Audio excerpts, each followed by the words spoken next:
ಅದಾದ್ಮೇಲೆ ನೀವ್ ಹೇಳ್ದಂಗೆ ಇನ್ನೊಂದ್ 2 ತಿಂಗಳಲ್ಲಿ ನಿಮ್ ಸೊಸೆ ನಿಮ್ ಮನೆಗ್ ಬರ್ತಾರೆ ಅಂತ ಹೇಳಿದ್ರಿ. ಹ್ಮ್ ಬಂದ್ರು ಸರ್? ಬಂದ್ರು. ಬಂದ್ರು. ನಿಮ್ಮ ದೈವವಾಣಿ ಅನ್ಕೊಂತೀನಿ ಅದನ್ನ.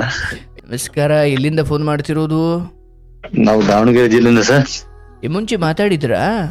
ಖಂಡಿತ ಮಾತಾಡಿದ್ದೆ ಸರ್. ಆಹಾ, ಎಷ್ಟು ಕಾನ್ಫಿಡೆನ್ಸ್ ಹೇಳ್ತಿದ್ದೀರಾ. ಹೌದು ಸರ್. ಆಯ್ತು, ಊಟ ಮಾಡಿದ್ರಾ? ಊಟ ಮಾಡಿದ್ವಿ ಸರ್. ಸಂತೋಷ. ಕಾರ್ಯಕ್ರಮ ನೋಡ್ತಿದ್ರೇನು? ಹೌದು ಸರ್. ಆಗ್ಲಿ. ಯಾವಾಗ ಮಾತಾಡಿದ್ರಿ ಸರ್? ನಾನು 2 ತಿಂಗಳ ಹಿಂದೆ ಮಾತಾಡಿದ್ದೆ. ನಮ್ಮ ಸೊಸೆಯ ವರ್ತನೆ ಬಗ್ಗೆ ಮಾತಾಡಿದ್ದೆ. ಸೊಸೆಯ ವರ್ತನೆ? ಹೌದು.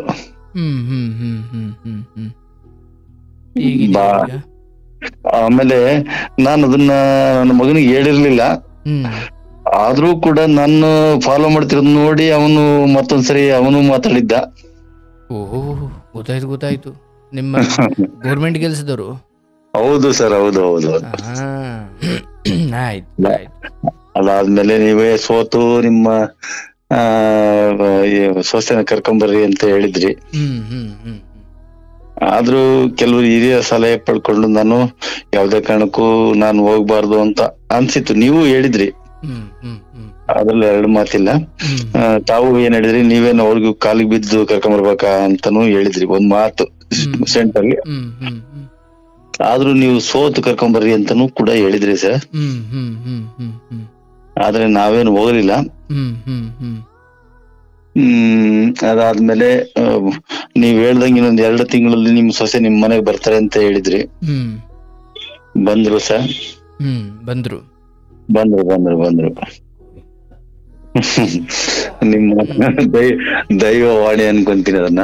ಅಯ್ಯೋ, ಹಾಗೇನಿಲ್ಲ. ನೀವು ಆಯಾ ಸಮಯಕ್ಕೆ ಸಂದರ್ಭೋಚಿತವಾಗಿ ಏನೇನು ಸಭ್ಯ ವರ್ತನೆ ಮಾಡಬೇಕು ನೋಡಿ. ಅವತ್ತು ನೀವೊಬ್ಬರು ಮಾವನಾಗಿ ನೀವೆಷ್ಟು ಸಜ್ಜನಿಕೆಯಿಂದ ನಡ್ಕೊಂಡಿದ್ದೀರಿ ಅವತ್ತಿಂದಲೂ ಕೂಡ. ಇವನ್ ಏನೋ ಒಂಚೂರು ಉಪ್ಪು ಕಡಿಮೆ ಆದರೂ ನಾನು ಹೇಳೋಕೆ ಇಂದ ಮುಂದೆ ನೋಡ್ತಿದ್ದೆ ಅಂತ ನೀವು ಹೇಳ್ತಿದ್ರಿ, ಹೌದಲ್ಲ? ಹೌದೌದು. ನನಗೆಲ್ಲ ನೆನಪಿದೆ. ಬಟ್ ಏನಂದ್ರೆ, ಆಯಾ ಕಾಲಕ್ಕೆ ಎಲ್ಲಾ ಮನೆಯಲ್ಲೂ ಏನೋ ಒಂದು ಸಂಕಟದ ವಾತಾವರಣ ನಿರ್ಮಾಣವಾಗುತ್ತೆ. ಅದು ಅಯೋಧ್ಯೆಯ ರಾಮನ ಮನೆಯಲ್ಲೂ ಆಗಿತ್ತು ಅಲ್ವಾ? ಅಂದ್ರೆ ಕೌಸಲ್ಯ, ಕೈಕೆ ಇವ್ರಿಗೆ ಜಗಳ ಆಗಿರ್ಲಿಲ್ವಾ? ಹಂಗೆ ಏನೋ ಒಂದು ಸಮಯ ಬರುತ್ತೆ. ಬಟ್ ಈಗ ಹಿಂದೇನಾಯ್ತು, ಅವ್ರು ಹೋಗಿದ್ರು, ಇಲ್ಲೇನು ನಡೀತು, ಅವರು ಆ ಸಮಯದಲ್ಲಿ ಏನು ವರ್ತನೆ ಮಾಡಿದ್ರು. ನಾವು ಭೂತಕಾಲವನ್ನು ತುಂಬ ಕಚ್ಕೊಂಡೇ ಇರ್ತೀವಿ ಅಂದರೆ ಭವಿಷ್ಯದ ಕಾಲ ಹಾಳಾಗ್ಬಿಡುತ್ತೆ. ಭವಿಷ್ಯ ಚೆನ್ನಾಗಿರ್ಬೇಕು ಅಂದ್ರೆ ಭೂತ ಅನ್ನೋದು ಬಿಡಿಸ್ಕೊಳ್ಳೇಬೇಕು. ಬಟ್ ನಮ್ಮ ಜನರ ಅಥವಾ ಈ ಜನರ ಈ ಮಟ್ಟಿನ ಯಾತನೆಗೆ ಏನು ಕಾರಣ ಅಂದ್ರೆ, ಅವರು ಭೂತ ಕಾಲದಲ್ಲಿ ನಡೆದಿರೋ ಅವಮಾನ, ದುಃಖ ಅದನ್ನು ಬಿಡ್ಲಿಕ್ಕೆ ತಯಾರೇ ಇಲ್ಲ. ಅದಕ್ಕೆ ದ್ವೇಷ ತೀರಿಸೋದ್ರಲ್ಲೇ ಭವಿಷ್ಯ ಹಾಳು ಮಾಡ್ಕೊಂಡ್ಬಿಡ್ತಾರೆ. ಭಗವಂತ ನೋಡ್ಕೊಳ್ತಾನೆ. ಹಾಗಾಗಿ ಆಯ್ತು, ಮಗ ಈಗ ಸ್ವಲ್ಪ ನೆಮ್ಮದಿಯಾಗಿದ್ದಾರೆ. ಹೌದು, ಮಗ ನೆಮ್ಮದಿಯಾಗಿದ್ದಾರೆ. ಸೊಸೆ ಬಂದ್ರು. ಬಂದಾದ ಒಂದು ಹೆಚ್ಚು ಕಡಿಮೆ 25 ದಿನದ ನಂತರ ಆಯಮ್ಮಗೆ ಹೊಟ್ಟೆ ನೋವು ಪ್ರಾರಂಭ ಆಯ್ತು.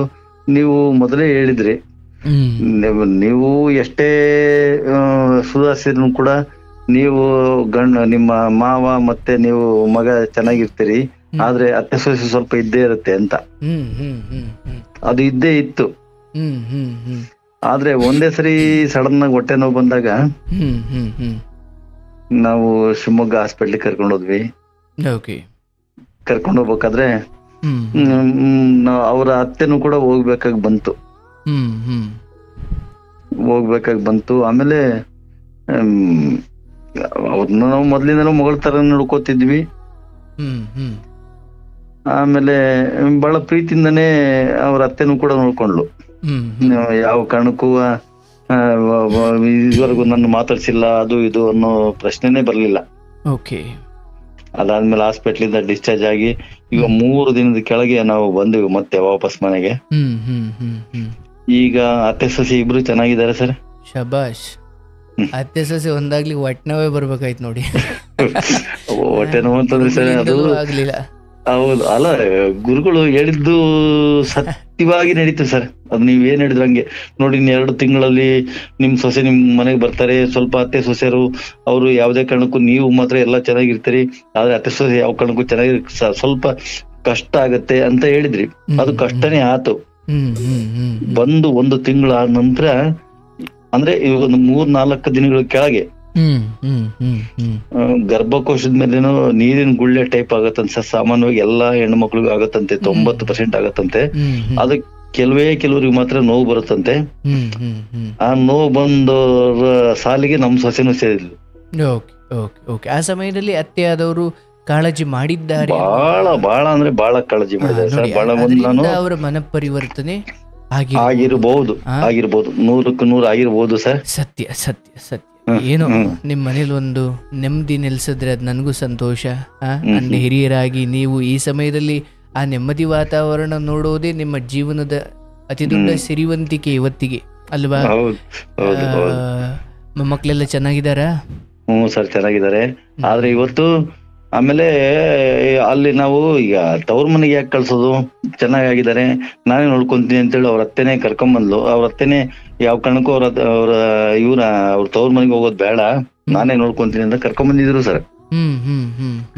ಇವತ್ತು ಯಾಕೋ ಗೊತ್ತಿಲ್ಲ, ನಾನು ಮಾವ ಊರಿಗೆ ಹೋಗ್ತೀನಿ, ನಾನು 1-2 ದಿನ ದೀಪಾವಳಿ ಆದ್ಮೇಲೆ ಬರ್ತೀನಿ ಅಂತ ನನಗೆ ಫೋನ್ ಮಾಡಿ ಹೇಳಿದೆ ಸರ್. ಆಯ್ತಮ್ಮ ಹೋಗು, ನನ್ ಬೇಡನ್ನಲ್ಲ, ಅಲ್ಲಮ್ಮ ಇಲ್ಲೇನಾದ್ರು ಕೊರತೆ ಏನಾರಾಗಿತ್ತ ಅಂತ ಕೇಳಿದೆ. ಇಲ್ಲ ಏನು ಕೊರತೆ ಇಲ್ಲ, ಅತ್ತೆ ಚೆನ್ನಾಗ್ ನೋಡ್ಕೊಂತೀರಿ, ಎಲ್ಲರೂ ಚೆನ್ನಾಗ್ ನೋಡ್ಕೊಂತಿದಾರೆ, ನಮ್ಮೆಲ್ಲರ ಮೇಲೆ ಆರೋಪ ಮಾಡಿದಳು ಇವತ್ತು ನಮ್ಮ ಎಲ್ಲರೂ ಚೆನ್ನಾಗ್ ನೋಡ್ಕೊಂತೀರಿ ಅಂತ ಹೇಳಿದ್ರು ಸರ್. ಆಯ್ತು ಹೋಗಮ್ಮ ಹೋಗು, ಆಯ್ತು ನಿನ್ ದೀಪಾವಳಿ ತನಕ ಇರೋದು ಬೇಡ, 1-2-3 ದಿನ, ಯಾಕಂದ್ರೆ ನೀನು ಇಲ್ಲಿ ಹೊಂದ್ಕೋಬೇಕಾಗಿರೋ ಪರಿಸ್ಥಿತಿ ನಿಂದ ಮಗ. ಯಾಕಂದ್ರೆ ನೀನು ಒಂದು ಮದ್ವೆ ಆಗಿರೋ ಹೆಣ್ಣು ಮಗಳಾಗಿ ಇಲ್ಲಿ ಹೊಂದ್ಕೋಬೇಕು. ನೀನ್ ನೋಡು ಬಂದು 1.5 ತಿಂಗಳಾಗಿದೆ ಈಗ, ಇಲ್ಲಿ ಹೊಂದ್ಕೋಬೇಕೆ ಹೊರತು ನೀವ್ ಹೇಳಿದ್ರಿ, ನೀವು ಒಂದು ಏನು ಹೇಳ್ದೆ 1+1+1+1 10 ತಪ್ಪಾಗ್ಬಿಟ್ಟಿದೆ ನಿಮಗೂ ಅಂತ ನೆನಪಿಗೆ ಬಂತು ಸರ್ ನನಗೆ. ಹೇಳಿದೆ ನೋಡಮ್ಮ ನೀನ್ ಹೋಗ್ತೀಯ, ನಾನು ಕಳಿಸ್ತೀನಿ, ಆಯ್ತು ಯಾವ್ದೇ ಕಾರಣಕ್ಕೂ ನೋಡಮ್ಮ 10 ದಿನ ಇದ್ದು ಬಾ, ಖುಷಿಯಾಗಿದ್ದು ಬಾ 10 ದಿನ ನೋಡಮ್ಮ. ನೀನ್ ಪ್ರಾಬ್ಲಮ್ ಅಂತೂ ಯಾವ ಕಾರಣಕ್ಕೂ ಇಲ್ಲಿ ಏನೂ ಇಲ್ಲ, ನಿಮ್ಗೆ ಗೊತ್ತು ಅಂದೆ. ಆಯ್ತು ಮಾವ, ನನಗೆ ಸ್ವಲ್ಪ ಇನ್ನೂ ಆರೋಗ್ಯ ಚೇತರಿಕೆ ಆಗಿಲ್ಲ, 10 ದಿನ ಬಿಟ್ಟು ಬರ್ತೀನಿ ಅಂತ ಹೋಗಿ ಹೇಳ ಸರ್. ಇವತ್ತೇ ಹೋಗಿದ್ದು ಸರ್. ಆದ್ರೂ ನಮ್ ಸೊಸೆ ಇಲ್ಲಿದ್ದಕ್ಕೇನೆ ನಾನು ಫೋನ್ ಮಾಡಿದ್ದೆ. ನಿಮ್ಮ ಮಗನನ್ನು ಕೇಳು ಹೋದ್ರ ಅವರು? ಹೌದು, ಮಗನ್ ಮೊದ್ಲೇ ಕೇಳಿದ್ರಂತೆ. ನಮ್ಮ ಅಪ್ಪ ಅಮ್ಮಗ ಒಂದ್ ಮಾತು ಕೇಳು ಹೋಗು ಅಂತ ಹೇಳಿ ಅವನು ಹೇಳಿದಾನೆ. ನಾನು ಎಲ್ಲೋ ಇವತ್ತು ನಮ್ಮ ಅಕ್ಕರ ಮನೆಗೆ ನಾನು ಹೋಗಿದ್ದೆ, ಅಲ್ಲಿಗೆ ಹೋದಾಗ ಫೋನ್ ಮಾಡಿದ್ಲು. ಏನಮ್ಮ ನಿಮ್ಮ ಯಜಮಾನ್ರಿಗೆ ಕೇಳಿದೆನಮ್ಮ ಅಂತ ಹೇಳಿದೆ. ಇಲ್ಲ ನಿಮಗ್ ಕೇಳಿ ಹೋಗ್ರಿ ಅಂತ ಹೇಳಿದ್ರು. ಆಯ್ತಮ್ಮ ಆಯ್ತು ನಾನು ಬರ್ತೀನಿ ಅಂತ ಹೇಳಿ ನಾನು ಬಂದ ಮೇಲೆ ಹೋಗು ಅಂತ ಹೇಳಿ ನಾನು ಬಂದಾದ್ಮೇಲೆ ನನ್ನ ಕೇಳಿ ಹೋದ್ಲು ಸರ್. ಈ ಮುಂಚೆ ಹೋಗುವ ಸಂದರ್ಭದಲ್ಲಿ ಈ ಸೌಜನ್ಯವನ್ನು ತೋರ್ತಾ ಇರ್ಲಿಲ್ಲ? ಯಾವತ್ತೂ ಇಲ್ಲ ಸರ್, ಒಂದು ಸರಿನೂ ಇಲ್ಲ. ಈಗ ಗಮನಿಸಬಹುದು ನಿಜವಾದ ಬದಲಾವಣೆ ಏನಾಗಿದೆ ಅಂತ. ಹೌದು, ಅಂದ್ರೆ ನಾನೇನು ಹೇಳ್ತೀನಿ, ಈಗ ಇಲ್ಲಿ ಇವತ್ತೇನು ಹೋಗಿದ್ದಾರೆ, ಇದು ನಿಮ್ಮ ಮನಸ್ಸಲ್ಲಿ ಏನೇನೋ ಯೋಚನೆಗಳನ್ನು ತಂದಿರ್ಬೋದು. ಆದರೆ ಹೋಗುವ ಮುಂಚೆ ಹಿರಿಯರನ್ನ ಕೇಳಿ ಹೋಗೋದು ಅಥವಾ ಗಂಡನನ್ನು ಕೇಳಿ ಹೋಗೋದು ಚಿಕ್ಕ ಪುಟ್ಟದಾಗಿ ಬದಲಾವಣೆ ಆಗಲಿ, ನೀವು ಒಂದೇ ಸತಿ ಎಲ್ಲವನ್ನು ಬಯಸಬೇಡಿ. ಖಂಡಿತ ಆಗಿದೆ ಸರ್, ಖಂಡಿತ ಆಗಿದೆ. ನೀವು ಹೆಂಗೆ ಹೇಳಿದ್ರು ಆಮೇಲೆ ನನಗೆ ಒಂದು ಆಶ್ಚರ್ಯ ಆಗಿದ್ದೇನು ಗೊತ್ತು ಸರ್, ನಾನ್ ಮಾತಾಡಿದ್ದೆ ಯಾವುದೇ ಕಾರಣಕ್ಕೂ ನಾನು ಅವತ್ತು ಮಾತಾಡ್ಬೇಕಾದ್ರೆ ಸ್ವಲ್ಪ ನನಗೆ 2 ದಿನ ನಿದ್ದೆ ಕಟ್ಟಿದ್ದೆ. ನಾನು ಮಾತಾಡ್ಬೇಕಾದ್ರೆ ನನ್ನ ಮಾತಿನ ವ್ಯತ್ಯಾಸ ಇತ್ತು. ನಮ್ಮ ಅಪ್ಪಗ್ ಮಾತಾಡಕ್ಕೆ ಬರಲ್ಲ, ಒಬ್ಬ BA ಆಗಿ ನಮ್ಮ ಅಪ್ಪ ಹೆಂಗ್ ಮಾತಾಡೋದಲ್ಲ ಅಂತ ಅಂತೇಳಿ ಅದನ್ನ ತೋರಿಸಿರ್ಲಿಲ್ಲ. ಒಟ್ಟು ನನ್ನ ಕಾರ್ಯಕ್ರಮ ನೋಡೋದು ಗೊತ್ತು ಅವನಿಗೆ, ಆದ್ರೆ ಆ ಕಾರ್ಯಕ್ರಮ ನಾನು ತೋರಿಸಿರ್ಲಿಲ್ಲ. ನೀವ್ ಹೇಳಿದ್ರಿ, ನೀವು ನಿಮ್ಮ ಅಪ್ಪನ ಜೊತೆ ನಿಮ್ಮ ತಂದೆ ಜೊತೆಗೆ ನಾನು ಮಾತಾಡಿದೀನಿ ಅಂತ. ಅಯ್ಯ ನಾನು ಅವರು ನಮ್ ತಂದೆ ಮಾಡಿದ್ರು ಅಂತಲೂ ಅವ್ರು ಹೇಳಿಲ್ಲ, ಹೇಳ್ತಾ ನನಗಲ್ಲಿ ಕನೆಕ್ಟ್ ಆಯ್ತು. ಹೌದೌದು, ಮಾತಿನ ಬರದಲ್ಲಿ ನಾನು ಸೇರಿಸ್ಬಿಟ್ಟೆ ಅಲ್ಲೇ. ಹೌದು, ಖಂಡಿತ ಹೌದು. ಆಮೇಲೆ ಆ ಕಾರ್ಯಕ್ರಮ ಖಂಡಿತವಾಗ್ಲು ನಾನು ಸಂಪೂರ್ಣ ಕೇಳ್ತಾ ಹೋಗ್ತಿದ್ದೆ ಸರ್, ಕೇಳ್ತಾ ಹೋಗ್ತಿದ್ದೆ. ಅವನು ಹೊರಗಡೆ ಹೋಗಿ ಮಾತಾಡ್ತಿದ್ದ, ಅವನು ನಮ್ಮ ಅಪ್ಪಾಜಿ ಕೇಳ್ತಾ ಇದಾರಂತಾನು ಹೇಳ್ದ. ಯಾಕಂದ್ರೆ ನಾನು ಎಲ್ಲ ಈ ಕಾರ್ಯಕ್ರಮ ಕಂಪ್ಲೀಟ್ ಆಗಿ ಒಂದು ಕಾರ್ಯಕ್ರಮ ಬಿಡದೆ ಕೇಳ್ತಂದ ಅವ್ನಿಗೆ ಗೊತ್ತು, ಆದ್ರೆ ನಾನು ಮಾತಾಡೋದು ನನಗೆ ಗೊತ್ತಿಲ್ಲ. ನಿಜ ನಿಜ ನಿಜ ನಿಜ ನಿಜ. ನೋಡಿ ಅವರು ಪಾಪ ಮಾತಾಡಕ್ ಬಂದಾಗ ಅದನ್ನೇ ಹೇಳಿದ್ರು. ಅವ್ರಿಗೆ ಹೇಳಬೇಕಾದ್ರು ಅಷ್ಟೇ. ಅಂದರೆ ನನಗೆ ಅಲ್ಲಿ ತೀರಾ ಬಿಡಿಸ್ಕೊಳ್ಳಿ ಅಂತ ಹೇಳಲಿಕ್ಕೆ ನನಗೆ ಅಲ್ಲಿ ಕಾರಣಗಳು ಸಿಗಲಿಲ್ಲ. ಆ್ಯಂಡ್ ನನಗೊಂದು ನಂಬಿಕೆ ಈಗಲೂ ಇದೆ. ಆ್ಯಂಡ್ ನೀವು ಆ ಬದಲಾವಣೆ ನೋಡ್ತಾ ಇದ್ದೀರಾ. ನಾನೇನು ಹೇಳ್ತೀನಿ ಇವತ್ತಿಗೆ, ಇಲ್ಲ ಕಡ ನನಗಾಗಲ್ಲ, ನಾನು ಇರೋದೇ ಹಿಂಗೆ ಅನ್ನೋ ಕಾಲ ಬಂದು ನಿಂತಿದೆ ಇವತ್ತು. ಹಂಗಿರೋ ಸಮಯದಲ್ಲಿ ಇಲ್ಲಿ ಏನೋ ಒಂಚೂರು ಧನಾತ್ಮಕ ಬದಲಾವಣೆ ಆಗ್ತಿದೆ ಅಂದಾಗ ಕಾದು ನೋಡಿ, ಮತ್ತು ನನ್ನ ಪ್ರಕಾರ ಈಗ ನಾನು ಸ್ಪಷ್ಟವಾಗಿ ಹೇಳ್ತೀನಿ, ಅಲ್ಲಿ ತೀರಾ ಇನ್ನೇನು ಕೆಡುವಂಥದ್ದಾಗಲ್ಲ. ಬಟ್ ಈ ಸಮಯದಲ್ಲಿ ಒಂಚೂರು ಅವ್ರದೇ ದಾರಿಲಿ ಹೋಗಿ ಅವರನ್ನು ವಶ ಮಾಡಿಕೊಡ್ಬೇಕು. ಹೋಯ್ತೀನಿ ಇದೇ ಮಾತು ಹೇಳಿದ್ರಿ ಸರ್. ಆಮೇಲೆ ಮತ್ತೆ ಇನ್ನೊಂದು ನೀವು ಹೇಳಿದ್ರಿ, ನನಗೆ ನನಗೆ ಬಹಳ ಬಹಳ ಸೂಕ್ಷ್ಮತೆಯಿಂದ ಹೇಳಿದ್ರಿ ನೀವು. ಯಾವುದೇ ಕಾರಣಕ್ಕೂ ನೀವು ಅದೇ ಅವ್ರ ದಾರಿನಲ್ಲಿ ಹೋಗಿ ಅವ್ರನ್ನ ನಮ್ಮ ದಾರಿ ತಂದ್ಕೋಬೇಕು ಅಂತ ನನ್ನ ಹತ್ರನೂ ಹೇಳಿದ್ರಿ, ನನ್ನ ಮಗನ ಹತ್ರನೂ ಹೇಳಿದ್ರಿ. ಹೌದು ಹೌದು, ಅದು ಬದುಕು ಈ ಲೋಕವೇ ಒಂದು ಹುಚ್ಚಾಸ್ಪತ್ರೆ. ಆ ಲೋಕದಲ್ಲಿ ಬದುಕ್ತಿರೋರೆಲ್ಲ ಹುಚ್ಚರೆ. ಇಲ್ಲಿ ಟ್ರೀಟ್ಮೆಂಟ್ ಕೊಡಬೇಕಾದ್ರೆ ನಾನು ತುಂಬ ಸ್ಟ್ರಿಕ್ಟ್ ಡಾಕ್ಟರ್ ಆಯ್ತೀನಿ ಅಂದ್ರೆ ಹುಚ್ಚರಿಗೆ ಟ್ರೀಟ್ಮೆಂಟ್ ಕೊಡೋಕ್ಕಾಗಲ್ಲ. ಹುಚ್ಚಾಸ್ಪತ್ರೆಯಲ್ಲಿರೋ ಡಾಕ್ಟ್ರು ಹುಚ್ಚಿನ ಥರನೇ ಇರಬೇಕು. ಹಂಗೆ ಬದುಕಲ್ಲಿ ಈಗ ನಾನು ಹೇಳೋದು, ಅವರ ಉದ್ದೇಶ ತೀರಾ ಅಶ್ಲೀಲವಾಗಿ ಏನೋ ಇದ್ರೆ ಆ ತೀರ್ಪು ಬೇರೆ ಇರ್ತಿತ್ತು. ಓಕೆ, ಅವ್ರನ್ನ ಬೇರೆ ಯಾರನ್ನೂ ಸಂಬಂಧ ಅಂದು ಹಿಂದು ಅಂತು ಕೇಳ್ತಿರಲ್ಲ ಇಲ್ಲಿ ಕತೆಗಳು. ಅದಿದ್ರೆ ಅದರ ದೃಷ್ಟಿಕೋನ, ಅದರ ತೀರ್ಪಿನ ವಿಚಾರ ಅಥವಾ ಅಲ್ಲಿ ಹೇಳೋ ವಿಚಾರಗಳು ಬೇರೆ. ಇದು ಕೆಲವೊಂದು ಹೇಳಿಕೆ ಮಾತುಗಳು, ಚಿಕ್ಕ ಪುಟ್ಟ ಅಹಂಕಾರಗಳು, ಇವು ಕರ್ಗೋಕೆ ಸ್ವಲ್ಪ ಸಮಯ ಬೇಕಿರೋದು ಅಲ್ವಾ?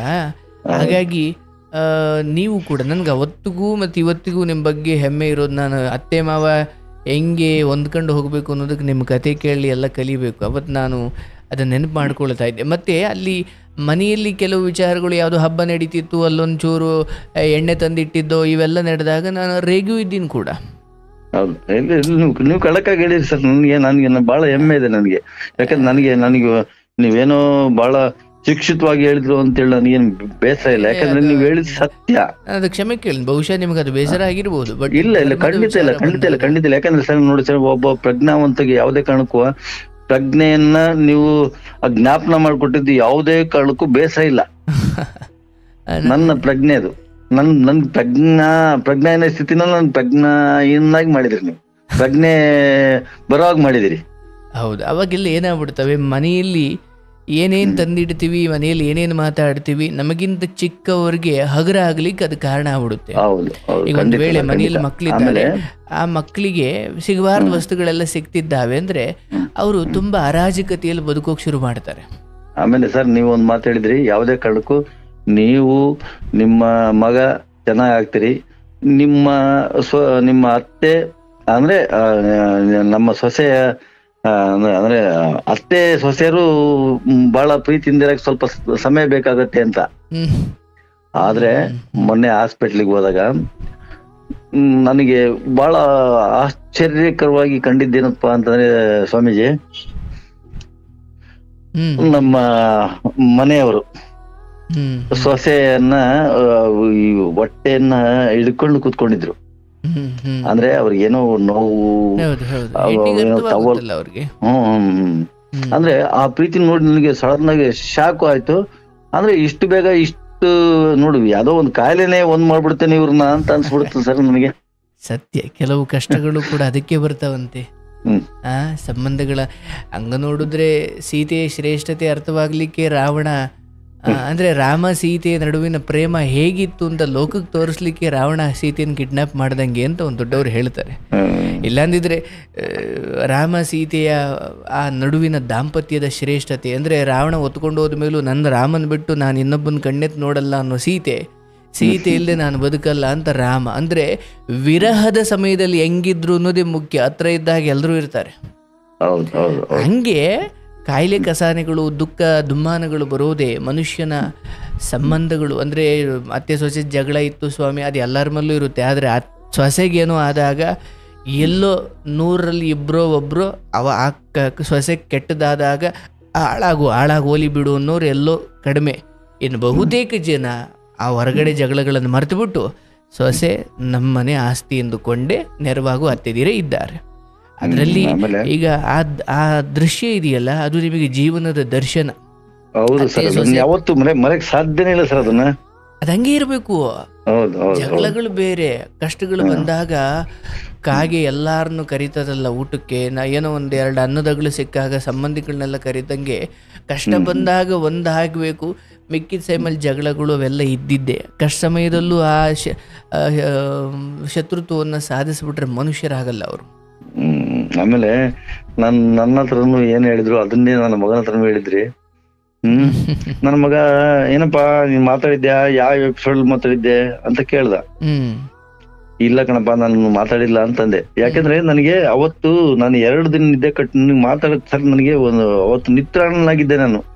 ನೀವು ನೋಡ್ರಿ ನಾನು ಸ್ವಲ್ಪ ಈಗ ಶಾರ್ಪ್ ಆಗಿ ಕ್ಲಿಯರ್ ಆಗಿ ಮಾತಾಡ್ತಿದ್ದೀನಿ.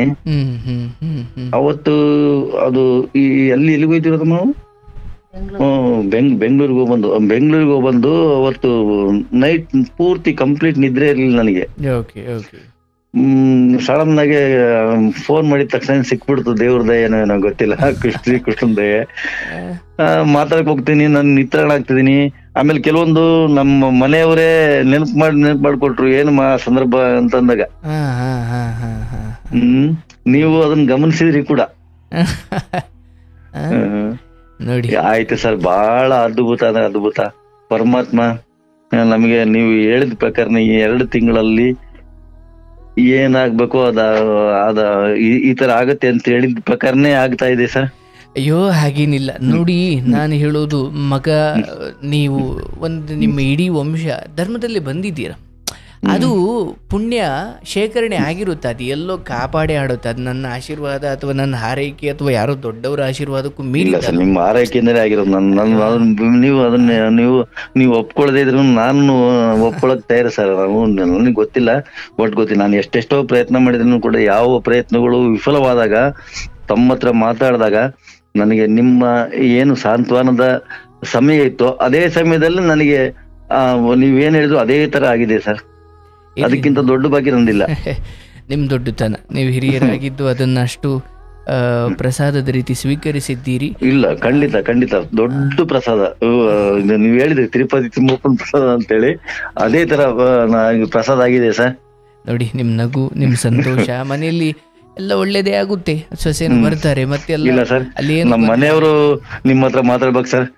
ಅವರು ಏನೋ ಹೇಳ್ಬೇಕಿತ್ತು, ನಾನು ಹೇಳಲಿಲ್ಲ, ಹಂಗೆ ಅಂತ ಹೇಳ್ತಿದ್ರು. ನಾನು ನೀವು ಏನ್ ಹೇಳ್ಬೇಕು ಅದು ಹೇಳಲಿಲ್ಲ. ಅಂದ್ರೆ ನನಗೆ ಅವತ್ತು ನನ್ನ ಪರಿಸ್ಥಿತಿ ಅವತ್ತು ಅದಾಗಿತ್ತು ಸರ್. ನಿದ್ರೆ ಕಟ್ಟಿದ್ದೆ. ಕೊಡಿ ಮಾತ್ರಮ್ಮ. ನಮಸ್ತೆ ಸರ್. ನಮಸ್ತೆ ತಾಯಿ, ಹೇಗಿದ್ದೀಯವ್ವ? ಚೆನ್ನಾಗಿದ್ದೀವಿ ಸರ್, ನೀವ್ ಚೆನ್ನಾಗಿದ್ದೀರಿ ಸರ್? ಓ ಚೆನ್ನಾಗಿದ್ದೀನ. ಊಟ ಮಾಡಿದ್ರಾ? ಇಲ್ಲ ಸರ್, ನಮ್ ಸೊಸೆ ಊರಿಗೆ ಹೋಗಿದ್ದಾರೆ, ಇನ್ನು ಲೇಟು. ನಮ್ ಮಗ ಬರ್ಬೇಕಲ್ಲ ಸರ್. ಓ ಹೌದು, ನೀವ್ ಅಡ್ಗೆ ಮಾಡೋದು? ನಾವೇ ಅಡ್ಗೆ ಮಾಡೋದು. ಏನ್ ಮಾಡ್ತೀರಿ? ಮುದ್ದೆ ಮಾಡ್ತೀರಾ? ಮುದ್ದೆ, ಅನ್ನ, ಸಾಂಬಾರು ಐತಾ? ಸಾಂಬಾರ್ ಮಧ್ಯಾಹ್ನ ಮಾಡಿದ್ವಿ ಸರ್. ಐತೆ, ಈಗ ಮುದ್ದೆ ಅನ್ನ ಮಾಡ್ಕೊಂಡ್ರೆ ಸಾಕು. ಸಾಕು. ಅವನು ಲೇಟ್ ಬರ್ತಾನಲ್ಲ ಸರ್, ಅದಕ್ಕೆ. ಓಕೆ, ಒಂದ್ 10 ಗಂಟೆ ಆಗುತ್ತೆ ಊಟ ಮಾಡೋದು? 9:30 ನಾವು ಫೋನ್ ಮಾಡ್ತೀವಿ. ಅವನ್ ಚೆನ್ನಗಿರಿ ಬಿಟ್ಟಾಗ ನಾಳೆಲ್ಲ ಮುದ್ದೆಗೆ ಇಟ್ಟಿರ್ತೀನ, 10 ನಿಮಿಷಕ್ಕೆ ಮುದ್ದೆ ಆಗಿರುತ್ತೆ ಸರ್. ಆಯ್ತವ, ಒಳ್ಳೇದಾಗ್ಲಿ. ಈಗ ಎಲ್ಲ ಹಂಗೋ ಹಿಂಗೋ ಒಂಚೂರು ನೆಮ್ಮದಿ ಇದೆ ಮನೆ? ಚೆನ್ನಾಗಿದೀವಿ ಸರ್, ಏನ್ ತೊಂದ್ರೆ ಇಲ್ಲ. ನೋಡಿ, ನೀವು ಸೊಸೆಯನ್ನ ಹಂಗೇನೋ ಸೊಸೆ ಬಿದ್ದಂತ ಕಾಲ, ಸ್ವಲ್ಪ ನೋವು ತಿಂದಂತ ಕಾಲದಲ್ಲಿ ಎಲ್ಲವನ್ನು ಮರೆತು ಮಗಳ ತರ ಹಾರೈಕೆ ಮಾಡಿದೀಯಲ್ಲವಾ, ನಿಮ್ ದೊಡ್ಡತನ ಅದು. ಅಲ್ಲ ಸರ್, ಅವಳು ಮಾತಾಡ್ಸ್ಲಿದ್ರು ಅವಳಿಗೆ ಕೆಲ್ಸನೂ ಮಾಡ್ಕೊಡ್ತಿದ್ದೆ ಸರ್, ಮಕ್ಕಳನ್ನು ಇಟ್ಕೊಂತೀವಿ, ಚೆನ್ನಾಗಿದ್ದೀವಿ. ಆದ್ರೆ ನನ್ನ ಹತ್ರ ಮಾತಾಡ್ತಿದ್ದಿಲ್ಲ ಅವಳು, ಅಷ್ಟೇ. ನೀವು ಕೆಲಸ ಎಲ್ಲ ಮಾಡ್ಕೊಡ್ತಿದ್ರಿ? ನಾನೇ ಕೆಲಸ ಎಲ್ಲ ಮಾಡ್ಕೊಡ್ತಿದ್ದೆ, ಮಕ್ಕಳನ್ನ ತಿನ್ಸೋದು, ಮತ್ತೆ ಅವರಿಗೆ ಇದು ಬಾತ್ರೂಮಿಗೆ ಹೋದ್ರೆ ಎಲ್ಲ ಕ್ಲೀನ್ ಮಾಡೋದು ಎಲ್ಲಾನು ಮಾಡ್ತಿದ್ದೆ. ಆದ್ರೆ ಅವಳು ನನ್ನ ಹತ್ರ ಮಾತಾಡ್ತಿದ್ದಿಲ್ಲ. ಈ ದೇವ್ರ ದಯ ಏನೋ ಗೊತ್ತಿಲ್ಲ, ದೇವ್ರೇ ಕಷ್ಟ ಕೊಟ್ಬಿಟ್ಟ ನೋಡಿ ಸರ್ ಅವಳಿಗೆ. ನಿಮ್ ಬೆಲೆ ಅವರಿಗೆ, ಅವ್ರ ಬೆಲೆ ನಿಮಗ್ ಗೊತ್ತಾಗ್ಬೇಕು ಅಂದ್ರೆ ಆಗ್ಬೇಕಲ್ವಾ? ಸರ್, ಅವಳು ಬಹಳ ಚೆನ್ನಾಗ್ ನೋಡ್ಕೊಂಡಿದೀವಿ ಸರ್. ನಮ್ ಮಗಳ ತರನೇ ನೋಡ್ಕೊಂಡಿದೀನಿ ಮೊದ್ಲಿಂದನು. ಅವಳ ಹತ್ರ ಏನ್ ಭೇದ ಭಾವ ಏನು ಮಾಡೇ ಇಲ್ಲ ಯಾವಾಗ್ಲೂ ನಾವು. ಆದ್ರೂ ಅವಳು ಯಾಕೆ ಹಿಂಗ್ ಮಾಡಿದ್ಲ ಅಂತ ನಮ್ಗೆ ಅರ್ಥ ಆಗ್ತಿಲ್ಲ. ಇರ್ಲಿ ತಾಯಿ, ಎಲ್ಲಾರ್ಗೂ ಒಂದು ಕೆಟ್ಟ ಸಮಯ ಅಂತ ಇರುತ್ತೆ. ಅವಾಗ ಏನಾಗ್ಬಿಡುತ್ತೆ, ಈಗ ಹಾಗೆ ನೋಡಿದ್ರೆ ತಾಯಿ, ನಿಮ್ ಸೊಸೆ ಏನೇನ್ ಮಾಡಿದ್ದಾರೆ ರಾದ್ಧಾಂತ ಅಂತ ಹೇಳ್ತಿದ್ದೀರಲ್ಲ, ಅದು ಇವತ್ತಿಗೆ ಹೋಲಿಸ್ಕೊಂಡ್ರೆ ಬಹಳ ಕಡಿಮೆ. ಬೇರೆ ತರದ ರಾದ್ಧಾಂತಗಳಿದ್ದಾವೆ, ಆಯ್ತಲ್ಲ. ಹಿಂಗೆ ಏನೋ ಒಂದು ಆಯ್ತು, ಅತ್ತೆ ಸೊಸೆ ಒಟ್ಟಿ ಒಂದೇ ಮನೇಲಿದ್ರಿ, ಬಟ್ ಏನೋ ಮಾತಾಡೋಕೆ ಆಗ್ತಿರ್ಲಿಲ್ಲ. ಸೊ ಒಬ್ರಿಗೊಬ್ರು ಅವ್ರಿಗೂ ಕೂಡ ನಮ್ಮ ಅತ್ತೆ ಬೆಲೆ ಏನು, ಅಥವಾ ಗಂಡನ ಬೆಲೆ ಏನು, ಅಥವಾ ಮಾವನ ಬೆಲೆ ಏನು, ಸಂಸಾರದ ಬೆಲೆ ಏನು. ಸೊ ನಾವು ಒಟ್ಟಿಗಿದ್ರೇ ಚಂದ. ನಾವು ಬೇರೆ ಬೇರೆ ಆಗಿ, ಅಥವಾ ನಾವೊಂದು ಅವರೊಂದು, ನಾನೆಲ್ಲೋ ಇನ್ಯಾರನ್ನೂ ತವ್ರ ಮನೆ ನಂಬಿಕೊಂಡು, ಅಂತಿಮವಾಗಿ ಅವ್ರಿಗೆ ಅರ್ಥವಾಗ್ತಾ ಇದೆ ಸ್ವಲ್ಪ. ಅಂದರೆ ಈಗ ನಿಮಗೆ ಯಾಕೆ ಇಷ್ಟೆಲ್ಲ ಚೆನ್ನಾಗಿ ಅರ್ಥ ಆಗ್ತಿದೆ ಅಂದರೆ, ನಿಮಗೆಷ್ಟು ಅವ್ರಿಗೆಷ್ಟು ವಯಸ್ಸು, ಹೌದಲ್ವಾ? ನೀವು ನೋಡಿರೋ ಬದುಕನ್ನು ಅವ್ರು ನೋಡಿಲ್ಲ. ಈಗ ಯಾರಿಗೋ ಒಬ್ಬನಿಗೆ ಅಲ್ಲಿ ಹೋಗ್ಬೇಡಪ್ಪ, ಅಲ್ಲಿ ಹಾವಿದೆ ಅಂತ ಯಾರು ಹೇಳ್ತಿದ್ದಾನೆ ಅಂದ್ರೆ, ಆ ದಾರಿಲಿ ಹೋಗಿ ಅದು ನೋಡಿಯೋ ಅಥವಾ ಅಲ್ಲಿಂದ ಒಂಚೂರು ಪೆಟ್ಟು ತಿಂದಿರೋನಿಗೆ ಅದು ಗೊತ್ತು. ನಿಮ್ಮ ಸೊಸೆಗೆ ಇನ್ನೂ ಆ ದಾರಿಲಿ ಹೋಗಿಲ್ಲ, ಅವ್ರಿಗೆ ಒಂದು ಬಂಡ ಧೈರ್ಯ. ನೀವು ಅಲ್ಲಿ ಆಲ್ರೆಡಿ ಏನೋ ಕಷ್ಟ ನೋಡ್ಬಿಟ್ಟಿದ್ದೀರಾ, ಇಲ್ಲವಾ ಹಿಂಗೋಗ್ರಿ ಹಿಂಗೋಗ್ರಿ ಅಂತ ನೀವು ಹೇಳ್ತೀರಾ, ಯಾಕಂದ್ರೆ ನೀವು ಅಲ್ಲೇ ಮುಂದೆ ಹೋಗ್ಬಿಟ್ಟಿದ್ದೀರಾ. ಹಾಗಾಗಿ ಈ ಮೇಷ್ಟ್ರು ಬುದ್ಧಿನೇ ಮಕ್ಳಿಗೂ ಇರ್ಬೇಕು ಅಂದ್ರೆ ಆಗಲ್ಲ. ಮೇಷ್ಟ್ರೇ ಮಕ್ಳೇ. ಮಕ್ಳು ತಪ್ಪು ಮಾಡ್ತವೆ, ಅದಕ್ಕೆ ಮೇಷ್ಟ್ರಿರೋದು ತಿದ್ದೋಕೆ. ಇಲ್ಲ ಮಕ್ಳು ಯಾರು ತಪ್ಪೇ ಮಾಡಂಗಿಲ್ಲ ಅಂದ್ರೆ ಅದು ಹಂಗಿಲ್ಲ. ಮಕ್ಕಳು ಮೇಷ್ಟ್ರು ವಯಸ್ಸಿಗೆ ಬಂದಾಗ ಆಮೇಲೆ ಹೇಳೋಣ, ಮೇಷ್ಟ್ರು ವಯಸ್ಸಿಗೆ ಬಂದಿದ್ಯಾ, ಈಗ ತಪ್ಪು ಮಾಡಂಗಿಲ್ಲ ಅಂತ. ಬಟ್ ಇನ್ನೂ ಹೊಸೊಬ್ರು, ಸಂಸಾರಕ್ಕೆ ಹೊಸೊಬ್ರು, ಅಥವಾ ಅದೇನೇನೋ ಇರ್ತವೆ, ಯಾರು ಹೇಳಿಕೆ ಮಾತುಗಳು, ಅವ್ರವ್ರದ್ದೇ ಚಿಕ್ಕ ಪುಟ್ಟ ಅಹಂಕಾರಗಳು, ಅವ್ರು ಬೆಳೆದು ಬಂದ ರೀತಿನೋ, ಅಥವಾ ಒಳಗಡೆ ಚಿಕ್ಕ ಪುಟ್ಟ ಅಹಂಕಾರಗಳು, ಇವೆಲ್ಲ ಕರಗಬೇಕು ಅಂದರೆ ಇಂಥದ್ದೇನೋ ಕಷ್ಟಗಳು ಬರಬೇಕು. ಓಹೋ, ಈ ಸಮಯ ನಾನು ಬಿದ್ದಂಥ ಕಾಲಕ್ಕೆ ಯಾರು ಬಂದ್ರಪ್ಪ ಹೊರಗಡೆಯವರು, ಹೇಳ್ಕೊಟ್ಟವರು ಯಾರು ಬರಲಿಲ್ಲ, ಕಡೆಗೆ ನನ್ನ ಅತ್ತೇನೆ ನಾನು ನೋಡಿದ್ದು, ಅವರಿಗೆ ನೆಂಬೆಲೆ ಗೊತ್ತಾಗಬೇಕಂದ್ರೆ ಇಂಥದ್ದೇನೋ ಬರಬೇಕು. ಇಲ್ಲ ಸರ್, ಅವಳು ಈಗ ಕಲ್ತ್ಕೊಂಡ್ರೆ ಬುದ್ಧಿ ಕಲ್ತ್ಕೊಂಡಂಗ, ಅವಳು ಇನ್ನ ಕಲ್ತ್ಕೊಂಡ್ಲಿಲ್ಲ ಅಂದ್ರೆ ಅದೇ ಸಗಣಿ ತಿನ್ನೋ ಬುದ್ಧಿ ಅಷ್ಟೇ. ಅವಳು ಏನಿಲ್ಲವಾ, ಕಲ್ತ್ಕೊಳ್ತಾರೆ. ಈ ಸಮಯದಲ್ಲಿ ಏನು ತಪ್ಪಾಗಿ ಮಾತಾಡ್ಲಿಕ್ಕೆ ಹೋಗಬೇಡಿ, ಎಲ್ಲ ಆಗುತ್ತೆ. ಅವಳು ಬಂದ್ ಕಿಲಿಂದ ಸರ್, ನಾವು ಅವಳು ಮಾತಾಡ್ಸ್ಲಿದ್ರು ಅವಳು ತಂಟೆ ಹೋಗಲ್ಲ, ಏನ್ ಮಕ್ಳು ನೋಡ್ಕೋಬೇಕು, ನೋಡ್ತಿದ್ದೆ, ಕೆಲ್ಸ ಅಡ್ಗೆ ಮಾಡಿಟ್ಟಿದ್ದೆ, ಊಟ ಮಾಡ್ತಿದ್ಲು. ಅಂದ್ರೆ ಬಟ್ಟೆ ತೊಳೆದ್ರೆ ಒಪ್ಪಲ್ಲ, ನಾನ್ ನೆಲ ಒರ್ಸಿದ್ರೆ ಒಪ್ಪಲ್ಲ, ನಾನ್ ನೀರ್ ತುಂಬಿ ನೆಲ ನೀರು ಹಿಡ್ದಿಟ್ರು ಚೆಲ್ಲದು, ಮತ್ತೆ ಹೊಸಕ್ ತಂದ್ ಹಾಕೋದು ಕೊಳಗಕ್ಕೆ. ಆತರ ಎಲ್ಲ ಆದ್ರೂನು ನಾವ್ ಸುಮ್ನೆ ಏನಾದ್ರು ಆಳುಗಳು ಮಾಡ್ಕೊಂತಾಳೆ ಅಂತಂದು ಸುಮ್ನೆ ಇರ್ತಿದ್ವಿ. ಪೂಜೆ ಮಾತ್ರ ಪೂಜೆ ಮಾಡಲ್ಲ ಅವಳು, ಡೈಲಿ ನಾವೇ ಪೂಜೆ ಮಾಡೋದು. ಆ ಕೆಲ್ಸ ಮಾತ್ರ ನಮ್ದು. ಮತ್ತೆ ಆಕಿ ತಿಳಿದ್ರೆ ಮಾತ್ರ ಸಂಜೆ ಕಾಲು ಕೈ ಮುಖ ತಕೊಂಡು ದೀಪ ಹಚ್ಚಿ 2 ಊದಿ ಕಡ್ಡಿ ಹಚ್ತಿದ್ಲು ಸರ್. ನಾವ್ ಅದನ್ನು ಹೇಳಿಲ್ಲ, ಏನೇನು ಅವಳಿಗೆ ಏನು ಹೇಳಕ್ಕೆ ಹೋಗಿಲ್ಲ ಈ ಸತಿ. ಬೇಡವಾ, ಏನೇ ಇದ್ರು ಈ ಸಮಯದಲ್ಲಿ, ಅದು ಮುಂದಿನ ದಿನಗಳಾದ್ರೂ ಈಗಲಾದ್ರೂ ನೀವು ಪರಿಸ್ಥಿತಿಯನ್ನು ಅರ್ಥ ಮಾಡ್ಕೊಂಡಿದ್ದೀರಿ. ಅವರು ಈಗ ಬಂದಿದ್ದಾರೆ, ಎಲ್ಲ ಚೆನ್ನಾಗಿ ಆಗಿದೆ ಸರಿ, ಬಟ್ ಇನ್ನೂ ಸಮಯ ಬೇಕು. ಅಂದ್ರೆ ನೀವು ಬಯಸ್ತಾ ಇರೋ ಆ ಮಟ್ಟಿನ ಪೂರ್ಣತೆ, ಆ ಮಟ್ಟಿನ ಒಳ್ಳೆಯ ಪೂರ್ಣ ನಡವಳಿಕೆ ಇನ್ನೊಂದು ಸ್ವಲ್ಪ ಸಮಯ ಬೇಕು. ಇಲ್ಲಿ ಮಾತುಗಳ ಮೂಲಕ ಕೆಡಿಸ್ಕೊಳ್ಳೋದು ಬೇಡ, ಆಯ್ತಾ? ನೀವು ಮಕ್ಳು ನೋಡ್ಕೊಳ್ಳಿ, ಬಳ್ದು ತೊಳೆದು ಮೊಮ್ಮಕ್ಳಿಗೆ ನೀವೇನು ಸೇವೆ ಮಾಡಬೇಕು ಮಾಡಿ. ಏನಾದರೂ ಹೇಳಬೇಕಾ ಮಗನಿಗೆ ಹೇಳಿ, ಮಗೋಗಿ ಹೆಂಡತಿಗೆ ಹೇಳಿ. ಹಂಗೂ ಅವರು ಚೆನ್ನಾಗಿ ಏನೋ ಮಾತಾಡ್ಸೋಕೆ ಶುರು ಮಾಡಿದ್ರೆ ನೀವು ಮುಕ್ತವಾಗಿ ಮಾತಾಡಿ. ಹಿಂದೆ ಇವಳು ಹಿಂದೆ ಮಾತಾಡ್ತಿರ್ಲಿಲ್ಲ, ಈಗ ಮಾತಾಡ್ಸೋಕೆ ಬಂದವಳೆ ಅನ್ನೋದು ಮನ್ಸಲ್ಲಿ ಬರಬಾರ್ದು. ಇಲ್ಲ ಸರ್, ನಾನು ಅವಳು ಬಂದ್ ಕಿಲಿಂದ ಅವಳು ಮಾತಾಡ್ಸಿದ್ರು ಪರವಾಗಿಲ್ಲ, ನನ್ ಮಗ ಅವಳು ಚೆನ್ನಾಗಿದ್ರೆ ಸಾಕಂತ ನಾವು ಅವ್ರು ಬಿಟ್ಬಿಟ್ಟಿವಿ. ಆಮೇಲೆ ಸರ್ ನಾವು ಏನಪ್ಪಾ, ನಮ್ಗೆ ನಿನ್ ದುಡ್ಡು ಗಿಡ್ ತಂದ್ ಕೊಡ್ಬೇಡಪ್ಪ, ತಿಂಗಳ ಬೇಕಾದ್ರೆ ನಿನ್ ಹೆಂಡತಿ ಕೈ ಕೊಟ್ಬಿಡಪ್ಪ, ತೊಂದ್ರೆ ಇಲ್ಲ. ಅವಳನ್ನ ಸ್ವಲ್ಪ ನಿನ್ ದಾರಿ ತಗೋಬೇಕು ಅಂತಂದ್ರೆ ನಮ್ಗೇನ್ ದುಡ್ಡಿನ ಅವಶ್ಯಕತೆ ಇಲ್ಲ. ನಾವ್ ಯಾವಾಗಲೂ ನಿನ್ ಸಂಬಳ ಎಷ್ಟಪ್ಪ ಏನು ಅಂತ ಯಾವತ್ತೂ ಕೇಳಿಲ್ಲ, ಇವತ್ತು ಕೇಳಲ್ಲ, ಮುಂದೇನು ಕೇಳಲ್ಲ. ಏನೋ ದೇವ್ರ ದಯ, ಪೂರ್ವಿಕರ ಒಂದ್ ಸ್ವಲ್ಪ ಶ್ರಮದಿಂದ ನಾವು ಬದುಕ್ತಾ ಇದೀವಿ ಸರ್. ನಮ್ಗೇನು ಆರ್ಥಿಕವಾಗಿ ನಮ್ಗೇನು ಸಮಸ್ಯೆ ಇಲ್ಲ ಸರ್. ಬೇಕಾದ್ರೆ ನಿನ್ ಏನ್ ದುಡ್ಡು ತಂದು ಕೊಡ್ತೀಯೋ, ಅವನು ಏನ್ ಮಾಡ್ತಿದ್ದ ಪ್ರತಿ ತಿಂಗಳು ಅಮ್ಮನ ಕೈಗೆ ತಂದು ದುಡ್ಡು ಕೊಡ್ತಿದ್ದ ಸರ್. ಅಮ್ಮನ ಕೈ ಕೊಡೋದ್ ಬೇಡಪ್ಪ, ನೀ ಹೆಂಡತಿಗೆ ಕೊಟ್ಬಿಟ್ಟು ತೊಂದ್ರೆ ಇಲ್ಲ. ನಾವೇನ್ ಅದ್ ದುಡ್ಲಕ್ ನಾನು ಆಗ್ಲಿ ಅವ್ರ ಅಮ್ಮ ಆಗ್ಲಿ ಖರ್ಚು ಮಾಡ್ತಿರ್ಲಿಲ್ಲ. ನಮಗೆ ಅದ್ರ ಅವಶ್ಯಕತೆನೂ ಇಲ್ಲ. ಹಂಗಾಗಿ ನೋಡಪ್ಪ, ನೀನ್ ಬೇಜಾರು ಪರವಾಗಿಲ್ಲ, ನಮ್ ಕೈಯಲ್ಲಿ ನೀನ್ ಒಂದ್ ನಯಾ ಪೈಸನು ದುಡ್ಡು ಕೊಡ್ಬೇಡ. ನಮ್ಗೆ ಅವಶ್ಯಕತೆ ಬಿದ್ರೆ ನಿನ್ ಬಂದ್ ಕೇಳ್ತೀವಿ, ಕೇಳ್ದಾಗ ಕೊಡುವಂತೆ ಅಂತಾನು ಹೇಳ್ಬಿಟ್ಟಿದ್ವಿ ಸರ್. ಈಗ ಯಾಕಂದ್ರೆ ನೀವು ಹೇಳಿದ ಒಂದೊಂದು ಮಾತು ಕೂಡ ನನಗೆ ಬಹಳ ಗಂಭೀರವಾಗಿ ಅನಿಸ್ತು ಸರ್. ನೀವು ಯಾಕಂದ್ರೆ ನೀವು ಒಂದು ಪ್ಲಸ್ ಒಂದು ಬಹಳ ತಪ್ಪು ಮಾಡಿದ್ರಿ ಅಂತ ಹೇಳಿದ್ರಿ. ಆ ತಪ್ಪು ಮತ್ತೆ ಪದೇ ಮಾಡಿದ್ರೆ ನಾನಂತ ಮೂರ್ಖ ಯಾರಿಲ್ಲ ಸರ್. ಹೌದು, ಎಲ್ಲವನ್ನು ನೋಡಿ, ಹಿರಿಯರಾಗಿ ನೀವಷ್ಟು ಮಗನ ಸಂಸಾರ ಚೆನ್ನಾಗಾಗಲಿ ಅಂತ ಎಷ್ಟು ತ್ಯಾಗ ಅಥವಾ ಎಷ್ಟು ವಿವೇಕದಿಂದ ನಡ್ಕೊಳ್ತಾ ಇದ್ದೀರಿ, ಇದು ಹಿರಿಯರಾದವ್ರಿಗೆ ಬರಬೇಕು.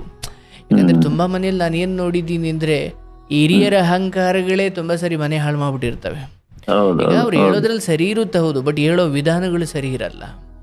ಅವಾಗೇನಾಗ್ಬಿಡುತ್ತೆ, ಸೊಸೆ ಅದಕ್ಕಿಂತ ಅಹಂಕಾರಿ ಆಗಿರ್ತಾಳೆ, ಇನ್ನು ಅತ್ತೆ ಮಾವಂದಂತೂ ಈ ಮಟ್ಟಿಗೆ, ಮಗ ಅಂತೂ ಮಧ್ಯದಲ್ಲಿ ಬೆಂದು ಹೋಗ್ಬಿಡ್ತಾನೆ. ಈಗ ಅಪ್ಪ ಅಮ್ಮನ ಮಾತು ಕೇಳಬೇಕಾ, ಹೆಂಡತಿ ಮಾತು ಕೇಳಬೇಕಾ? ಹಿರಿಯರಾದವರೇ ಸ್ವಲ್ಪ ಮಗನಿಗೆ ಬುದ್ಧಿ ಹೇಳ್ಕೊಂಡು, ನೋಡಪ್ಪ ನಿನ್ನ ಹೆಂಡ್ತಿನ ಹಿಂಗಿಟ್ಕಳೆ. ಇವನ್ 12 ಗಂಟೆಗೆ ಎದ್ರು ನಾನು ಕೇಳಲ್ಲ, 9 ಗಂಟೆಗೆ ಎದ್ರು ನಾನು ಕೇಳಲ್ಲ. ಇದೆಲ್ಲ ಯಾವ ಮನೆಯಲ್ಲಿ ಸೊಸೆ ಆದವಳು ಅಥವಾ ಯಾರೇ ಆಗಲಿ ಹೆಣ್ಮಕ್ಳಾದವರು ಸೂರ್ಯ ಹುಟ್ಟೋಕ್ಕಿಂತ ಮುಂಚೆ ಎದ್ದೋಳುವ ರೂಢಿಯನ್ನು ಯಾವ ಹೆಣ್ಮಕ್ಳು ಮಾಡೋದಿಲ್ಲ. ಇಲ್ಲ ಸರ್, ಆ ಕೆಲಸ ನಾನು ಮತ್ತೆ ಮೊನ್ನೆ ಒಂದು ಆಯ್ತು ಸರ್, ನನಗೆ 9:30 ಆಗಿತ್ತು ಸರ್, ನನಗೆ ತಿಂಡಿ ತಂದು ಕೊಟ್ಲು ನನಗೆ ನನ್ ಸೊಸೆ. ನೀವು ಹೇಳ್ದಾಗ ನೆನಪಾತು, ತಿಂಡಿ ತಂದು ಕೊಟ್ಲು. ನೋಡಮ್ಮ, ಮನೆ ಮುಂದೆ ನೀರ್ ಹಾಕಿದ್ಯಾ, ಈಗ ತಿಂಡಿ ತಂದು ಕೊಡ್ತಿದ್ಯಲ್ಲ, ಇದು ಯಾವ ನ್ಯಾಯ? ನನಗೆ ತಿಂಡಿ ಬೇಡಮ್ಮ ಅಂದೆ. ಅದಕ್ಕೆ ಅವಳು ಹಂಗೆ, ಇಲ್ಲ ಅದು ಏನೋ ಮಂತ್ಲಿ ನನಗೆ ಅರ್ಥ ಆಗಲ್ಲ ಅದು ಹೆಂಗ್ ಹೇಳ್ಬೇಕು ಅಂತ. ಹೌದೌದು, ಹೆಣ್ಮಕ್ಳು ಆಚೆಗೆ ಹಾಕ್ತಾರೆ, ಹಂಗಾಗಿ ನೀರ್ ಹಾಕಂಗಿಲ್ಲ ಅದನ್ನ ಹೇಳಿಲ್ಲ ಹುಡುಗಿ. ಬಟ್ಟೆ ತಗೊಂಡು ಸ್ನಾನ ಮಾಡಕ್ ಹೋಗ್ಬಿಟ್ಲು. ನನಗೆ ನಾನು ಯಾಕಾದ್ರೂ ಹಿಂಗ್ ಹೇಳಿದ್ನಪ್ಪ ಅಂತ ನನಗೆ ಬಹಳ ಬೇಸರ ಆತವತ್ತು. ಇಲ್ಲ ಇಲ್ಲ, ಯಾಕೆಂದ್ರೆ ನಾನು ನೀವು ಹೇಳಿದ್ಕೋಸ್ಕರ ಹೇಳಿದೆ. ಯಾಕಂದ್ರೆ ನೀವು ಅವ್ರು ತಪ್ಪು ಮಾಡ್ದಾಗ ನೀವ್ ಹೇಳ್ಬೇಕು ಅಂತ ಹೇಳಿದ್ರಲ್ಲ, ನಾನು ಹೇಳಕ್ ಹೋದೆ. ಹಂಗಾದಾಗ ಅವರು ನಿಮಗೆ ಖಾರವಾಗಿ ಏನು ಹೇಳಿಲ್ಲ? ಖಾರವಾಗಿ ಹೇಳಿಲ್ಲ. ಅಯ್ಯಮ್ಮ ಊಟನ ವಾಪಸ್ ತಗೊಂಡೋಗಿ ಬಟ್ಟೆ ತಗೊಂಡು ಸ್ನಾನಕ್ಕೆ ಹೋದ್ಲ ಅಯ್ಯಮ್ಮ. ನನಗೆ ಬಹಳ ಬೇಸರ ಆಯ್ತು, ನಾನು ಎಂತ ತಪ್ಪು ಮಾಡ್ಬಿಟ್ನಲ್ಲ ಅಂತ. ಅದು ಆಮೇಲೆ ಗೊತ್ತಾಯ್ತು ನನಗೆ, ಸಂಜೆ ಮೇಲೆ. ಓಕೆ ಓಕೆ, ಇರ್ಲಿ ತಿಳಿಯದೆ ನೀವು ಸದುದ್ದೇಶ ಇಟ್ಟುಕೊಂಡೇ ಕೇಳಿದ್ದೀರಿ, ಬಿಡಿಸಿ ಹೇಳಬಹುದಿತ್ತು, ತೊಂದರೆ ಇಲ್ಲ. ನಾನೇನು ಹೇಳಕ್ ಬಂದೆ ಅಂದ್ರೆ, ಮನೆಯಲ್ಲಿ ಈ ಹೆಣ್ಣು ಈ ರೀತಿ ಹೋಗ್ಬೇಕಾದ್ರೆ ಅತ್ತೆ ಮಾವನಿಗೆ ಗಂಡನಿಗೆ ತವ್ರ ಮನೆಗೆ ಹೋಗ್ಬೇಕಾದ್ರೆ ಹೋಗೋದು, ಮತ್ತೆ ಈಗೇನೋ ಹಿಂಗಂದಾಗ ಸಡನ್ ಮಾತು ಕೊಡದೆ ಮೌನವಾಗೋದು, ಇದೆಲ್ಲ ಬದಲಾವಣೆಯ ಲಕ್ಷಣ. ಆಯ್ತಾ? ಅದನ್ನು ಗೌರವಿಸಿ ಇನ್ನೂ ಮುಂದೆ ಒಳ್ಳೆಯದಾಗುತ್ತೆ. ನೀವು ಯಥಾವತ್ ನಿಮ್ಮ ಸಹೃದಯ ಅಥವಾ ಈ ಮಧುರ ಭಾವನೆಗಳನ್ನ ಇಟ್ಟುಕೊಂಡಿರೋ ಹಿರಿ ಜೀವಗಳಾಗಿ ನೀವೇ ಈ ಮನೆಯ ನಿಜವಾದ ಆಸ್ತಿಗಳು. ಅದರಿಂದಲೇ ಆ ಮನೆ ನೆಮ್ಮದಿಯಾಗಿದೆ, ಮುಂದೆಯೂ ಇರುತ್ತೆ. ನಿಮ್ಮ ಬದುಕು ಹೀಗೆ ಆಗಿರಲಿ.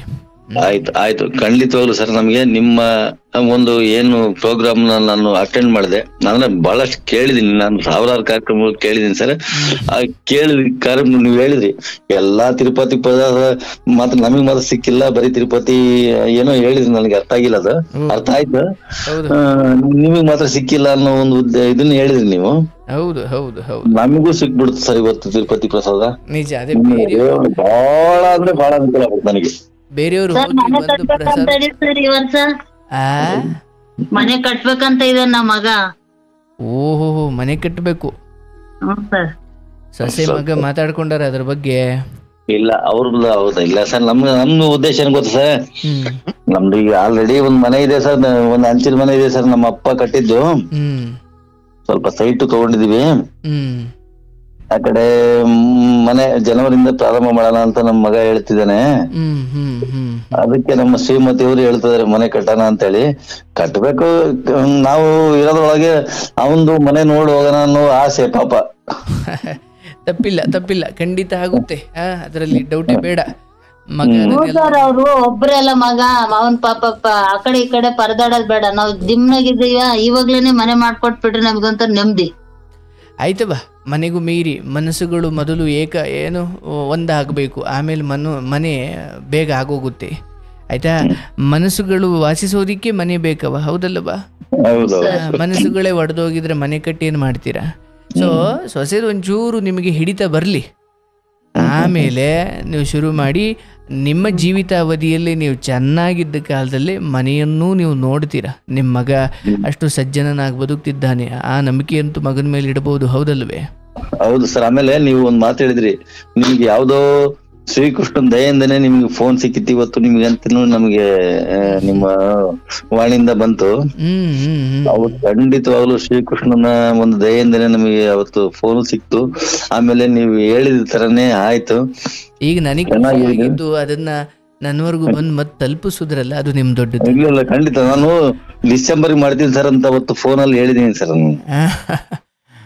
ಬಹುಶಃ ಅಕ್ಟೋಬರ್ ಬರೋದಕ್ಕಿಂತ ಮುಂಚೆನೆ ಫೋನ್ ಮಾಡ್ಬಿಟ್ಟೆ. ಇನ್ನೂ ಜಾಸ್ತಿ ಖುಷಿನೇ ಸರ್.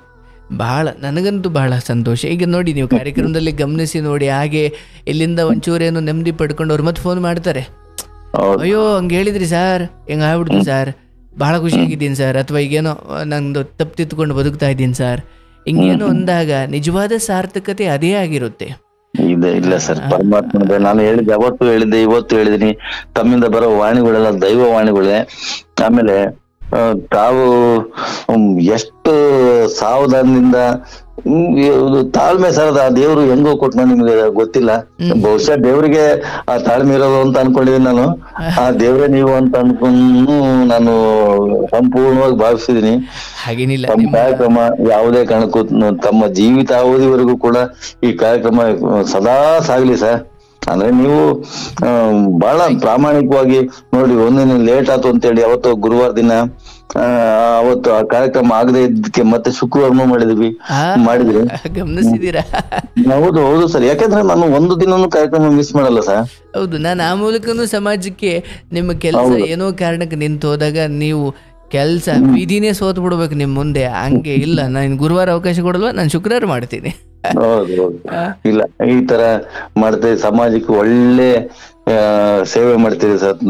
ನನಗೆ ಯಾವ ರೀತಿ ನಿಮ್ಗೆ ತಮ್ಗೆ ಅಭಿನಂದನೆ ಹೇಳ್ಬೇಕು ನನಗೆ ಗೊತ್ತಾಗ್ತಿಲ್ಲ. ಏನಿಲ್ಲ, ನನಗಂತೂ ಖಂಡಿತವಾಗ್ಲು ನಾನು ಒಂದು 54 ವರ್ಷದ ಅಜ್ಜ ಆಗಿ ನಾನು ತಮ್ಮಲ್ಲಿ ಬಹಳ ವಿನಂತಿ ಮಾಡ್ಕೊತೀನಿ, ಈ ಕಾರ್ಯಕ್ರಮ ಸದಾ ಮುಂದುವರಿಲಿ. ನಮ್ಮಂತವ್ರಿಗೆ ಬಹುಶಃ ತಮ್ಮ ಇಂಥ ದೈವವಾಣಿ ಯಾವಾಗ್ಲೂ ಕೂಡ ಇರ್ಬೇಕು. ನಾವು ಕೂಡ ಸುಧಾರಿಸ್ಕೊಂತೀವಿ, ಯಾಕಂದ್ರೆ ಈ ವಯಸ್ಸಾದ ತಕ್ಷಣ ಎಲ್ಲದನ್ನು ಕೂಡ ಮಾಡಕ್ಕಾಗಲ್ಲ ಸರ್. ಸತ್ಯ ಸತ್ಯ ಸತ್ಯ. ವಯಸ್ಸಾಗಿರೋರು ಕೂಡ ಮಾರ್ಗದರ್ಶನ ಬೇಕಾಗ್ತದೆ. ಅಂದ್ರೆ ಕಲಿಕೆ ಅನ್ನೋದು ಹುಟ್ಟಿನಿಂದ ಚಟದವರೆಗೂ ಇರುತ್ತೆ. ನಿಜ ನಿಜ ನಿಜ ನಿಜ ನಿಜ. ಹಂಗಾಗಿ ನಾವು ಶಿಶುನೇ ಆಗಿರ್ಬೋದು, ಅಥವಾ ನಾವು ವಯಸ್ಸಾದ 80-90 ವರ್ಷ 100 ವರ್ಷದಲ್ಲಿ ಇರ್ಬೋದು. ಆದ್ರೆ ಯಾರಿಂದ ನಮಗೆ ಶಿಕ್ಷಣ ಬರುತ್ತೆ ಅದನ್ನ ಖಂಡಿತವಾಗ್ಲೂ ನಾವು ಪಡ್ಕೋಬೇಕು. ಅದರಿಂದ ನಮ್ಗೆ ಒಳ್ಳೇದಾಗಿ ಆಗತ್ತೆ ಅನ್ನೋ ಒಂದು ಇದೇ ದೃಷ್ಟಿ ಇಟ್ಕೊಂಡು ತಮ್ಮನ್ನು ಫಾಲೋ ಮಾಡಿದೆ. ಇವತ್ತು ನಾನು ನೆಮ್ಮದಿಯಾಗಿದ್ದೀನಿ ಸರ್. ಏನಿಲ್ಲ, ನಿಮ್ಮ ಶುದ್ಧ ನಡವಳಿಕೆಗಳು, ನಿಮ್ಮ ಹಳೆಯ ಶುದ್ಧ ಕಾಯಕಗಳು ಯಾವತ್ತೋ ನೀವು ಒಳ್ಳೆ ರೀತಿಯಲ್ಲಿ ಅವತ್ತಿಂದ ಬಂದಿರೋದ್ರಿಂದ ಅವೆಲ್ಲ ಒಮ್ಮೆಲೆ ನಿಮ್ಮನ್ನು ಕಾಪಾಡ್ತಿದ್ದಾವೆ. ನನಗೆ ನಂಬಿಕೆ ಇರೋದು ಏನಂದರೆ, ನೀವು ಅವತ್ತಿಂದಲೂ ಕೂಡ ಸೊಸೆ ಬಂದಂಥ ಕಾಲದಿಂದಲೂ ಕೂಡ ಯಾವ ಹಿಂದೆ ಆಗಲಿ ಮುಂದೆ ಆಗಲಿ ಏನು ಹೇಳಬೇಕೋ ಸಭ್ಯವಾಗಿ ಮುಂದೆ ಹೇಳಿದಿರೋ ಹೊರತು ಇಂದು ಮಾತಾಡಿಲ್ಲ. ನನಗೆ ಅತ್ತೆ ಮಾವ ಅನಿಸಿಕೊಂಡವ್ರು ಎಷ್ಟು ಹೊಂದಾಣಿಕೆ ಮಾಡ್ಕೊಳ್ಬೇಕಾಗುತ್ತೆ ಅನ್ನೋದಕ್ಕೆ ನಿಮ್ಮ ಕತೆ ನಂಗೆ ತುಂಬ ಪಿನ್ ಟು ಪಿನ್ ನೆನಪಿದೆ. ಆ ಮಕ್ಕಳಿಗೆ ಇದು ಸುಟ್ಟೋಗಿದ್ದು, ಅಲ್ಲೆಲ್ಲೋ ದೇವ್ರು ಮಾಡ್ಲಿಕ್ಕೆ ಹೋಗಿದ್ದು, ಮತ್ತೆ ಬಸ್ಸಿಗೂ ಗಂಡ ನಾನು ಮುಂದೆ ಬಸ್ಸಲ್ಲಿ ಹೋಯ್ತೀನಿ ನೀನಿಂದ ಬಾ ಅಂತ ಸೊಸೆ ಹೇಳ್ತಿದ್ದಿದ್ದು. ನಂಗೆ ನೆನಪಿನ ಶಕ್ತಿ ಇದೆ, ಚೆನ್ನಾಗೇ ಇದೆ, ಭಗವಂತ ಕೊಟ್ಟಿದ್ದಾಳೆ. ದೊಡ್ಡದು ನಿಮ್ಮ ಜ್ಞಾಪಕ ಶಕ್ತಿ ಬಹಳ ದೊಡ್ಡದು ಬಿಡ್ತಾರೆ. ಯಾಕಂದ್ರೆ ದಿನಾ ಅದೇ ಕತೆ ಕೇಳ್ಕೊಂಡು ನಮ್ದು ಕೂಡ ನೆನಪುಕೊಂಡಿರಲ್ಲ. ನಿಮ್ದು ಬಹುಶಃ ನಿಮ್ಮ ಮೆದುಳು ಬಹಳ ಅದನ್ನ ನಾನು ವರ್ಣನೆ ಮಾಡಕ್ ಆಗ್ತಾ ಇಲ್ಲ. ಓ ಗಂಟೆ ನೋಡಿ, ಆರಂಭದಲ್ಲಿ ಶುರು ಮಾಡಿದ ಕತೆ ಒಂದು 40 ನಿಮಿಷ ಕೇಳಿದಾಗ ಆ ಮಧ್ಯೆ ಏನೇ, ನಾನು ಒಂದು ಪೆನ್ನು ಇಟ್ಕೊಳ್ಳಲ್ಲ, ಪೇಪರು ಇಟ್ಕೊಳ್ಳಲ್ಲ ಅವ್ರ ಕತೆನ. ಯಾಕಂದ್ರೆ ನಿಮಗೆ ಆ ಮಟ್ಟಿನ ಏಕಾಗ್ರತೆ ಯಾವಾಗ ಬರೋಕ್ ಸಾಧ್ಯ ಅಂದ್ರೆ, ಕಷ್ಟ ಹೇಳ್ತಿರೋರು ಯಾರೋ ಹೊರಗಡೆಯವರಲ್ಲ, ನನ್ನ ಮನೆಯವರೇ ಅಂದ್ಕೊಂಡಾಗ ನನಗೆ ಅಷ್ಟು ಏಕಾಗ್ರತೆ ಬರುತ್ತೆ. ಏನೋ ಕಾರ್ಯಕ್ರಮದಲ್ಲಿ ಯಾರೋ ಬಂದು ಹೇಳ್ತಾರೆ ಅಂದ್ಕೊಂಡ್ರೆ ನಾನು ಮಧ್ಯದಲ್ಲಿ ಮರ್ತೋಗ್ಬಿಡ್ತೀನಿ. ನಾನು ಸಮರ್ಪಣಾ ಭಾವ, ದೇವರ ಪೂಜೆ ಸಮಯದಲ್ಲಿ ಏನು ಸಮರ್ಪಣೆ ಇರುತ್ತೋ, ಇಲ್ಲಿ ಒಬ್ರು ನೊಂದವ್ರ ಕಷ್ಟ ಕೇಳಬೇಕಾದ್ರೂ ಅದಕ್ಕಿಂತ ತುಸು ಹೆಚ್ಚೇ ಸಮರ್ಪಣೆ, ಏಕಾಗ್ರತೆ ನಾನು ಇಟ್ಕೊಂಡು. ಅಲ್ಲ ಸರ್, ಈಗಂತೂ ಬೆಳಕಲ್ಲಿ ಕುತ್ಕೊಂಡು ನೀವು ಕಾರ್ಯಕ್ರಮ ಮಾಡ್ತಿದ್ರಿ. ನೀವು ಹಿಂದೆ ಮಾಡ್ತಿದ್ದು ಕತ್ಲಲ್ಲಿ ಕುತ್ಕೊಂಡು ಮಾಡ್ತಿದ್ರಿ. ಅಲ್ಲಿಂದನೂ ಕಾರ್ಯಕ್ರಮ ನೋಡ್ಕೊಂತ ಬಂದಿದ್ದೀನಿ ಸರ್, ನಾನು ನೋಡ್ತಾ ಬಂದಿದ್ದೀನಿ. ನಿಮ್ಮ ಹಾರೈಕೆ ನೋಡಿ, ನಿಮ್ಮ ಪ್ರತಿ ಮಾತುಗಳು ನನಗೊಂದು ಹಾರೈಕೆ. ಎಂದಿನಂತೆ ನಿಮ್ಮ ಕುಟುಂಬಕ್ಕೆ ನನ್ನ ತುಂಬ ಹೃದಯದ ಹಾರೈಕೆಗಳು. ಮಗನಿಗೂ ಆರೋಗ್ಯ ಆಯಸ್ಸು ಕೊಡಲಿ. ನಿಮ್ಮ ಕನಸಿನಂತೆ ನಿಮ್ಮ ಮನೆ ಕೂಡ ನಿಮ್ಮ ಕಣ್ಣ ಮುಂದೆ ನಿಮ್ಮ ಜೀವಿತಾವಧಿಯಲ್ಲಿ ಬಹಳ ನಿಮ್ಮ ಇಚ್ಛೆಯಂತೆ ನಿರ್ಮಾಣವಾಗಲಿ. ಸೊಸೆಯಿಂದಲೂ ಕೂಡ ಯಾವುದೇ ಇನ್ನು ಮುಂದೆ ಅಂತ ಯಾವ ದುರಂತವೂ ನಡೆಯೋದಿಲ್ಲ. ಏನು ಬಂದೋ ಭಗವಂತ ಇಷ್ಟೇ ನೋಡ್ಬಿಟ್ಟಿದ್ದೀವಪ್ಪ, ಇನ್ನು ನಮಗೆ ಹಿಂಗೆ ಆಗಬೇಕು ಹಂಗೆ ಆಗಬೇಕು ಅಂತ ಇಲ್ಲ. ಸೊಸೆ ಮಗನ ಮೇಲೆ ನಂಬಿಕೆ ಇದೆ. ನಾವು ಕಣ್ಣು ಮುಚ್ಚಿ ಕೂತು 1 ವರ್ಷ ಆದಮೇಲೆ ಕಣ್ಣು ಬಿಟ್ಟರು ಮಗ ಸೊಸೆ ಹಂಗೇ ಇರ್ತಾರೆ ಅನ್ನೋ ನಂಬಿಕೆಯಲ್ಲಿ ಕೂತ್ಕೊಳ್ಳಿ. ಯಾಕಂದರೆ ಪ್ರತಿ ಅನುಮಾನಗಳೇ ಸಮಸ್ಯೆಗಳಿಗೆ ಕಾರಣ ಆಗ್ತವೆ. ಅನುಮಾನ, ಅಯ್ಯೋ ಇಲ್ಲೇನೋ ತಪ್ಪ ಆಗ್ಬಿಟ್ರೆ ನಾವು ಹಿಂದೆ ಇದ್ದು ತಿದ್ದಬೇಕಪ್ಪ ಅನ್ನೋ ಈ ಅನುಮಾನ ಬೇರೆ. ಬರೀ ಪ್ರತಿ ಅನುಮಾನಗಳು ಅವರನ್ನು ನನಗೆ ಗೊತ್ತು, ನಿನ್ನ ಯೋಗ್ಯತೆ ಅಷ್ಟೇ, ನನಗೆ ಮೊದಲೇ ಗೊತ್ತಿತ್ತು, ಈ ಥರದ ಅನುಮಾನ ಆಗ್ಬಿಟ್ರೆ ಮನೆಯೆಲ್ಲ ಹಾಳಾಗೋಗ್ಬಿಡ್ತವೆ. ಹಾಗಾಗಿ ಒಬ್ಬ ಮನುಷ್ಯ ತಪ್ಪು ಮಾಡಿ, ಅದರಲ್ಲೂ ಮಗ ಸೊಸೆ ವಿಚಾರಕ್ಕೆ ಬಂದಾಗ ಅವರು ಸಭ್ಯರೇ ಇದ್ದಾರೆ. ಎಲ್ಲರಿಗೂ ಒಂದು ಕೆಟ್ಟ ಕಾಲ ಬಂದಂತೆ ನಿಮ್ಮ ಮನೆಗೂ ಬಂದಿತ್ತು. ಆದರೆ ಅವತ್ತು ಹೇಳಿದ್ದೆ, ಇವತ್ತು ಹೇಳ್ತಾ ಇದ್ದೀನಿ, ಸೊಸೆ ಮಗ ಇವರಲ್ಲೇ ತುಂಬ ಹೊಂದಾಣಿಕೆಯ ಬದುಕನ್ನು ನೀವು ಇನ್ನು ಮುಂದೆ ನೋಡ್ತೀರ. ಇಲ್ಲಿವರೆಗೂ ಏನಾಯಿತು, ಒಂದಷ್ಟು ಗೊಂದಲ ಇತ್ತು. ಆದರೆ ಸೊಸೆಗೆ ಆ ಜ್ಞಾನೋದಯ ಬರಲಿಕ್ಕೆ ತಡವಾಗ್ತಿದೆ ಅಥವಾ ತಡವಾಯಿತು. ಇನ್ನು ಮುಂದೆ ಅದು ನಿಧಾನಕ್ಕೆ ಪರಿವರ್ತನೆ ಆಗುತ್ತೆ. ಆಯಿತಾ? ಇಷ್ಟೇ ಆಗಿದೆ, ಇನ್ನು ಮುಂದಕ್ಕೂ ಆಗುತ್ತೆ. ಎಂದಿನಂತೆ ನೀವು ಊಟ ಮಾಡಿಕೊಂಡು ಆರೋಗ್ಯವಾಗಿ ಒಳ್ಳೆ ವಿಚಾರಗಳನ್ನ ಕೇಳಿಕೊಂಡು ನಿಮ್ಮ ಅಂತರಂಗವನ್ನು ಶ್ರೀಮಂತಗೊಳಿಸಿಕೊಂಡು ಒಂದು ಕಡೆ ಕೂತ್ಕೊಂಡು ಶಿವ ಧ್ಯಾನ ಮಾಡ್ತಾ ಲೋಕಕ್ಕೆ ಹಿತ ಬಯಸ್ತಾ ನಿಮ್ಮ ಜೀವನದ ಕೊನೆಯ ಗಳಿಗೆಗಳನ್ನು ಭಗವತ್ ಭಕ್ತಿಯಿಂದ ಕಳೀತಾ ಹೋಗಬೇಕು. ಮಿಕ್ಕಿದ್ದೆಲ್ಲ ಸುಂದರವಾಗಿ ಕಾಣುತ್ತೆ. ಇಲ್ಲಾಂದರೆ ಮನಸ್ಸಲ್ಲಿ ದುಗುಡುಗಳಿಟ್ಕೊಂಡ್ರೆ, ಯಾಕಂದರೆ ಮನುಷ್ಯನಿಗೆ ಮನಸ್ಸಲ್ಲಿ ಏನಿದೆಯೋ ಹೊರಗಡೆ ಅದೇ ಕಾಣುತ್ತೆ. ಒಂದು ಹೆಣ್ಣಿನ ಕುರಿತು ತುಂಬ ಕಾಮ ಭಾವನೆ ಇಟ್ಕೊಂಡ್ರೆ ಅವನಿಗೆ ಹೊರಗಡೆ ತಂಗಿ ಅಕ್ಕದಿರು ಕೂಡ ಹಂಗೆ ಕಾಣ್ತಾರೆ. ಅಂತರಂಗದಲ್ಲಿ ಏನಿದೆಯೋ ಬಹಿರಂಗದಲ್ಲೂ ಅದೇ ಗೋಚರವಾಗುತ್ತೆ ಅಲ್ವಾ? ಹಾಗಾಗಿ ಆದ್ರೆ ಸರ್, ದುರದೃಷ್ಟವಶಾತ್ ಏನಾಗಿತ್ತು ಅಂತಂದ್ರೆ, ನೀವು ನೋಡಿ ಇಲ್ಲಿವರೆಗೂ ಅದೃಷ್ಟವಶಾತ್ ನಾನೆಲ್ಲ ಹೇಳಿದ್ದು, ಅದೃಷ್ಟವಶಾತ್ ಅನ್ನೋದಕ್ಕಿಂತ ತಮ್ಮ ಸಲಹೆ ಮೇರೆಗೆ ಏನ್ ನಡಿಬೇಕು ಅದೆಲ್ಲ ನಡೀತಾ ಇದೆ. ಆದ್ರೆ ನಮ್ಮ ಮಗಳದು ಒಂದು ಕತೆ ನಾನು ಹೇಳಿದೀನಿ, ನನ್ನ ಮಗನು ಹೇಳಿದಾನೆ. ಅದಾಯ್ತಲ್ಲ, ಅವ್ರ ಮಾವನಿಗೆ ಸ್ಟ್ರೋಕ್ ಆಗ್ಬಿಟ್ಟು ಈಗ ಮೂಗಲ್ಲೇ ಫುಡ್ ಸೇವಿಸ್ತಾ ಇದ್ದಾರೆ ಸರ್. ಮಗಳಿಗೆ 2ನೇ ಮದುವೆ ಮಾಡಿದ್ದಲ್ವೇ? ಹೌದೌದೌದು. ಗೌರ್ಮೆಂಟ್ ಜಾಬ್ ಕೊಟ್ಟಿದ್ರಿ, ಆಮೇಲೆ ಅದು ಸ್ವಲ್ಪ ಗೊಂದಲ ಆಯ್ತು, ಆಮೇಲೆ 2ನೇ ಮದುವೆ ಮಾಡಿದ್ರಿ. ಈಗ ಅವ್ರ ಮಾವನಿಗೆ ಏನಾಗಿದೆ? ಸ್ಟ್ರೋಕ್ ಆಗ್ಬಿಟ್ಟು ಸರ್. ಅವ್ರದ್ದು ಬಹಳ ಚಿಂತಾಜನಕ ಸ್ಥಿತಿಯಲ್ಲಿ ಇದ್ದಾರೆ. ಅದನ್ನ ನೆನಪು ಮಾಡೋದು ನಮ್ಮ ಶ್ರೀಮತಿ ಅವರು. ಅದನ್ನು ಹೇಳ್ರಿ ಅಂತ ಏನ್ ಮಾಡಕ್ಕಾಗಲ್ಲ ಸರ್. ಅವ್ರಿಗೂ ಏಜ್ ಆಗಿದೆ, ಈಗ 65 ವರ್ಷ ಆಗಿದೆ ಅವ್ರಿಗೆ. ಆಯ್ತು ನೋಡಿ, ಇಲ್ಲಿ ಆ ಆತ್ಮದ ಪ್ರಯಾಣ ಅದು ಹೊರಡಲಿದೆ. ತುಂಬ ಅದ್ರ ಬಗ್ಗೆ ನಿರೀಕ್ಷೆಗಳು ಬೇಡ. ಅದು ಸೇವೆ ಮಾಡೋ ಅವಕಾಶ ನಿಮ್ಮ ಮಗಳಿಗೆ ಸಿಕ್ಕಿದೆ, ಮಾಡಲಿ. ಅಲ್ಲಿನ ಅಂದರೆ ನರಳಾಟಗಳಿಗಿಂತ ಮುಕ್ತಿ ಬಹಳ ಒಳ್ಳೆಯದಲ್ವೇ? ಹೌದು, ಖಂಡಿತ ಖಂಡಿತ. ಹೌದು, ಎಷ್ಟೋ ಸಮಯ ಆ ನರಳಾಡುವವರ ಹಾಸಿಗೆಯ ಪಕ್ಕದಲ್ಲಿ ನಿಂತು ಭಗವಂತ ಕರ್ಕೊಂಡ್ಬಿಡಪ್ಪ ಅಂತ ಅಂದರೆ ಬದುಕಿಸಪ್ಪ ಅನ್ನೋದು ಕೆಲವೊಮ್ಮೆ ಎಷ್ಟು ಶ್ರೇಷ್ಠವೋ, ಅಪ್ಪ ಈ ಜೀವವನ್ನು ಮುಕ್ತಿ ಕೊಡಪ್ಪ ಅನ್ನೋದು ಕೆಲವೊಮ್ಮೆ ಅಷ್ಟೇ ಶ್ರೇಷ್ಠವಾಗುತ್ತೆ.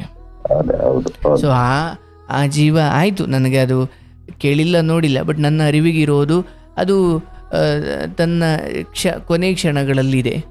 ಇಲ್ಲಿ ಮಗಳಿಗೆ ಅದನ್ನು ಸೇವಾ ಮನೋಭಾವದಲ್ಲಿ ಅವ ಇರುವಷ್ಟು ಸಮಯ ತುಂಬ ತನ್ಮಯತೆಯಾಗಿ ನೀನು ಅದನ್ನು ಮಾಡವ. ಯಾಕಂದರೆ ಇಂಥವೆಲ್ಲ ನಿಮ್ಮ ಮಗಳಿಗೆ ಪರೀಕ್ಷೆ.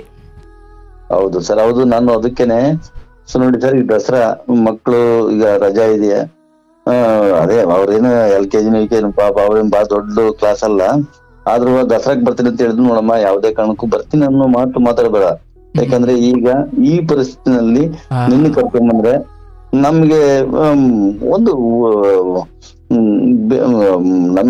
ನಮ್ಗೆ ಆತ್ಮ ಸಂತೋಷ ಮನಸ್ಸಾಕ್ಷಿ ಚುಚ್ಚುತ್ತೆ. ಅಯ್ಯೋ, ಖಂಡಿತ ಖಂಡಿತ.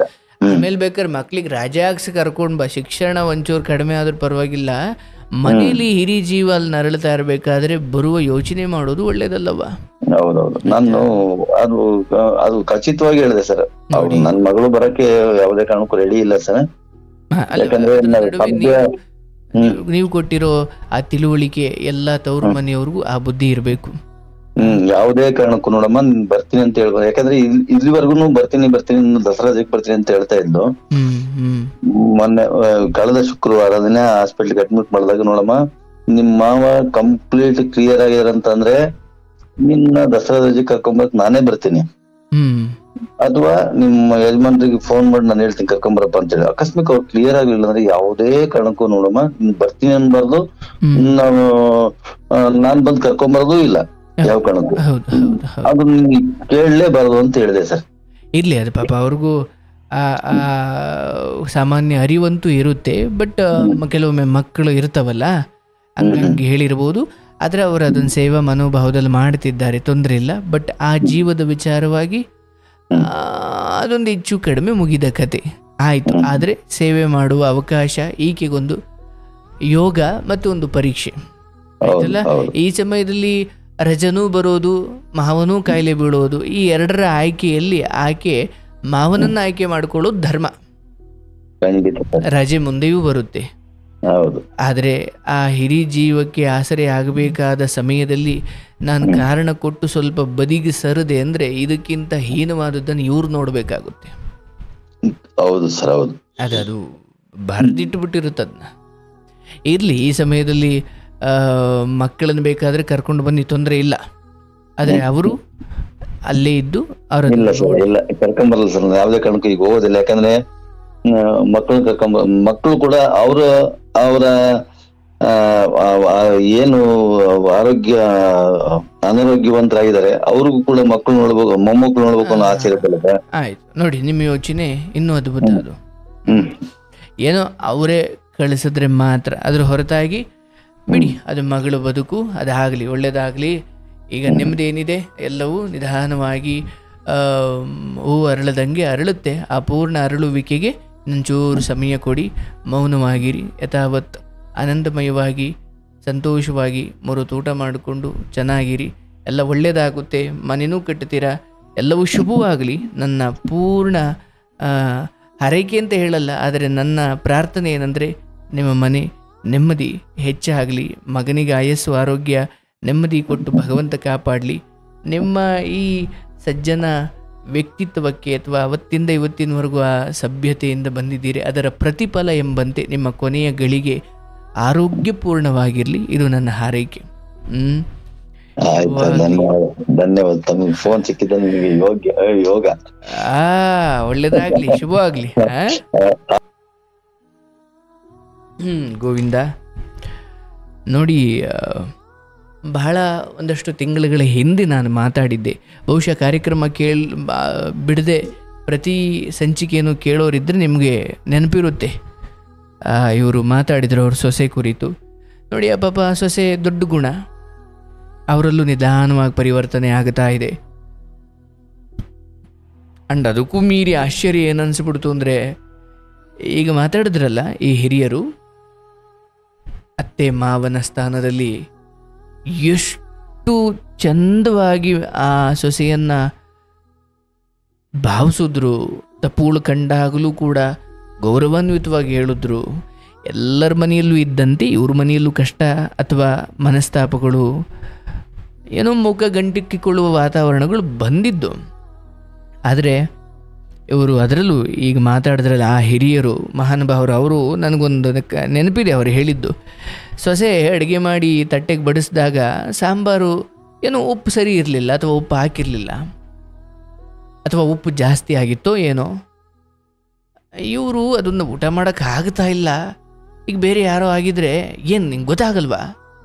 ಅನ್ನನ ಒಳ್ಳೆ ಸಾಂಬಾರನ್ನು ಅಥವಾ ಏನು ಊಟ ಕಲಗಚ್ಚಿ ಮಾಡಿ ಇಕ್ಕಿದೀಯಾ, ಉಪ್ಪು ಜಾಸ್ತಿ ಆಗಿದೆ, ಯಾವನ್ ತಿಂತನಿದ್ದ, ಹಂಗೆ ಹಿಂಗೆ ಅಂತ ಬೈದು ಹಾಕ್ಬಿಡ್ತಿದ್ರು ಏನು. ಇವರು ಏನು ಮಾಡಿದ್ರು ಅಂದರೆ, ತಿನ್ನಕ್ಕೆ ಆಗ್ತಾ ಇಲ್ಲ, ಉಪ್ಪು ಜಾಸ್ತಿ ಅಥವಾ ಏನೋ ಸಮಸ್ಯೆ ಆಗ್ಬಿಟ್ಟಿದೆ, ಅದನ್ನು ತಾಂಡು ಹೋಗಿ ನಿಧಾನಕ್ಕೆ ಎಲೆ ಮುದುರ್ಕೊಂಡು ಹೋಗಿ, ಅಥವಾ ಸೊಸೆಗೆ ಗೊತ್ತಾಗದಂಗೆ ಎಲ್ಲೋ ಅಲ್ಲಿ ಬೀದಿ ಶ್ವಾನಗಳಿಗೆ, ನಾಯಿ ಮರಿಗಳಿಗೆ ಏನೋ ಹಾಕಿ, ಅಥವಾ ಯಾವುದೋ ಒಂದು ರೀತಿಯಲ್ಲಿ ಪ್ರಾಣಿಗಳಿಗೆ ಹಾಕಿ ಬಂದು ಸೊಸೆಗೆ ಏನು ಹೇಳ್ತಾರೆ ಅಂದರೆ, ನೋಡಿ ಹೇಳುವ ರೀತಿ ಅವ್ರು ಹೆಂಗಿತ್ತು ಅಂದರೆ ನನಗಿನ್ನೂ ನೆನಪಿದೆ. ನಾನು ಅದನ್ನು ಬೇರೆ ಬೇರೆ ಕತೆಗಳಲ್ಲೆಲ್ಲ ಬಳಸ್ಕೊಂಡಿದ್ದೀನಿ ಕೌನ್ಸ್ಲಿಂಗ್ ಟೈಮಲ್ಲಿ. ಸೊಸೆಗೆ ಬಂದು ಹೇಳ್ತಾರೆ ಅವರು, ಅಮ್ಮ ಊಟ ಚೆನ್ನಾಗಿತ್ತು, ಸ್ವಲ್ಪ ಉಪ್ಪು ಏನೋ ಜಾಸ್ತಿ ಆದಂಗಿತ್ತು. ನಾವೆಲ್ಲ ತಿಂತೀವಮ್ಮ, ಮಕ್ಕಳಿಗೆ ಸ್ವಲ್ಪ ಕಷ್ಟ ಆಗ್ಬಿಡುತ್ತೆ, ನೋಡ್ಕೊ ಮುಂದಿನ ಸತಿ ಹಂಗೆ ಮಾಡಬೇಡ. ಹೆಂಗೆ ಹೇಳೋ ಮಾವ, ಎಷ್ಟು ಜನಕ್ಕೆ ಸಿಗೋಕೆ ಸಾಧ್ಯ? ಜುಟ್ಟಿಡ್ದು ಆಚೆ ಹಾಕೋ ಮಾವಂದಿರೇ ಸಿಗುತ್ತಾರೆ ಅಲ್ವಾ? ಬಹುಶಃ ಸೊಸೆ ತಿದ್ದುಕೊಂಡಿರ್ಬೇಕದನ್ನ. ಸೊಸೆ ದೊಡ್ಡತನ. ಈಗ ನೋಡಿ ಅವರೆಲ್ಲ ನೋಡಿ, ಸೊಸೆಯ ಒಂದು ಬದಲಾವಣೆ ಮನೆಯಲ್ಲಿ ಎಷ್ಟು ನೆಮ್ಮದಿ ತಂದಿದೆ. ಅದಕ್ಕೆ ಹೆಣ್ಣೊಂದು ನಲಿದರೆ ಮನೆಯೇ ನಲಿದಂತೆ. ಹಾಗಾಗಿ ಹೆಣ್ಣಿನ ಮನಸ್ಸು ಅದು ಯಾವಾಗ ಹೆಂಗೋ ಗೊತ್ತಿಲ್ಲ, ಬಟ್ ಆದರೂ ಹೆಣ್ಮಕ್ಳು ಅರ್ಥ ಮಾಡ್ಕೊಳ್ಬೇಕು. ಬಂದುಬಿಟ್ಟಿದ್ದೀವಿ, ಈ ಮನೆ ಬೆಳಗೋದು ನಮ್ಮ ಜವಾಬ್ದಾರಿ. ಜೊತೆಗೆ ನಮ್ಮ ಸಂತೋಷ ಸುಖ ದುಃಖಕ್ಕೂ ಅತ್ತೆ ಮಾವ ಗಂಡ ಇದ್ದಾರೆ. ನಮ್ಮ ಜೋಳಿಗೆಗೆ ಬಿದ್ದಂತಹ ಏನಿದೆಯೋ ಅದು ನನಗೆ ಬಂದ ಪ್ರಸಾದ, ಅದನ್ನು ನಾನು ಚೆನ್ನಾಗಿ ಪ್ರಸಾದ ಅಂತ ಕಣ್ಣಿಗೊತ್ಕೊಂಡು ಬದುಕಬೇಕು.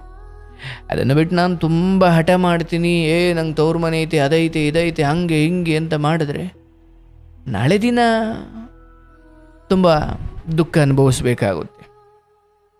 ಇರಲಿ, ಭಾಳ ಸಂತೋಷವಾಯಿತು ಇವರು ಬಂದು, ಹಿರಿಯರು. ಏನೋ ನೆಮ್ಮದಿಯಾಗಿದ್ದೀವಿ ಇವತ್ತು, ಭಾಳ ಖುಷಿಯಾಗಿದ್ದೀವಿ, ಏನೋ ಒಳ್ಳೇದು ಆಗ್ತಿದೆ ಎಂದಾಗ ಎಲ್ಲವೂ ಕೃಷ್ಣಾರ್ಪಣಮಸ್ತು.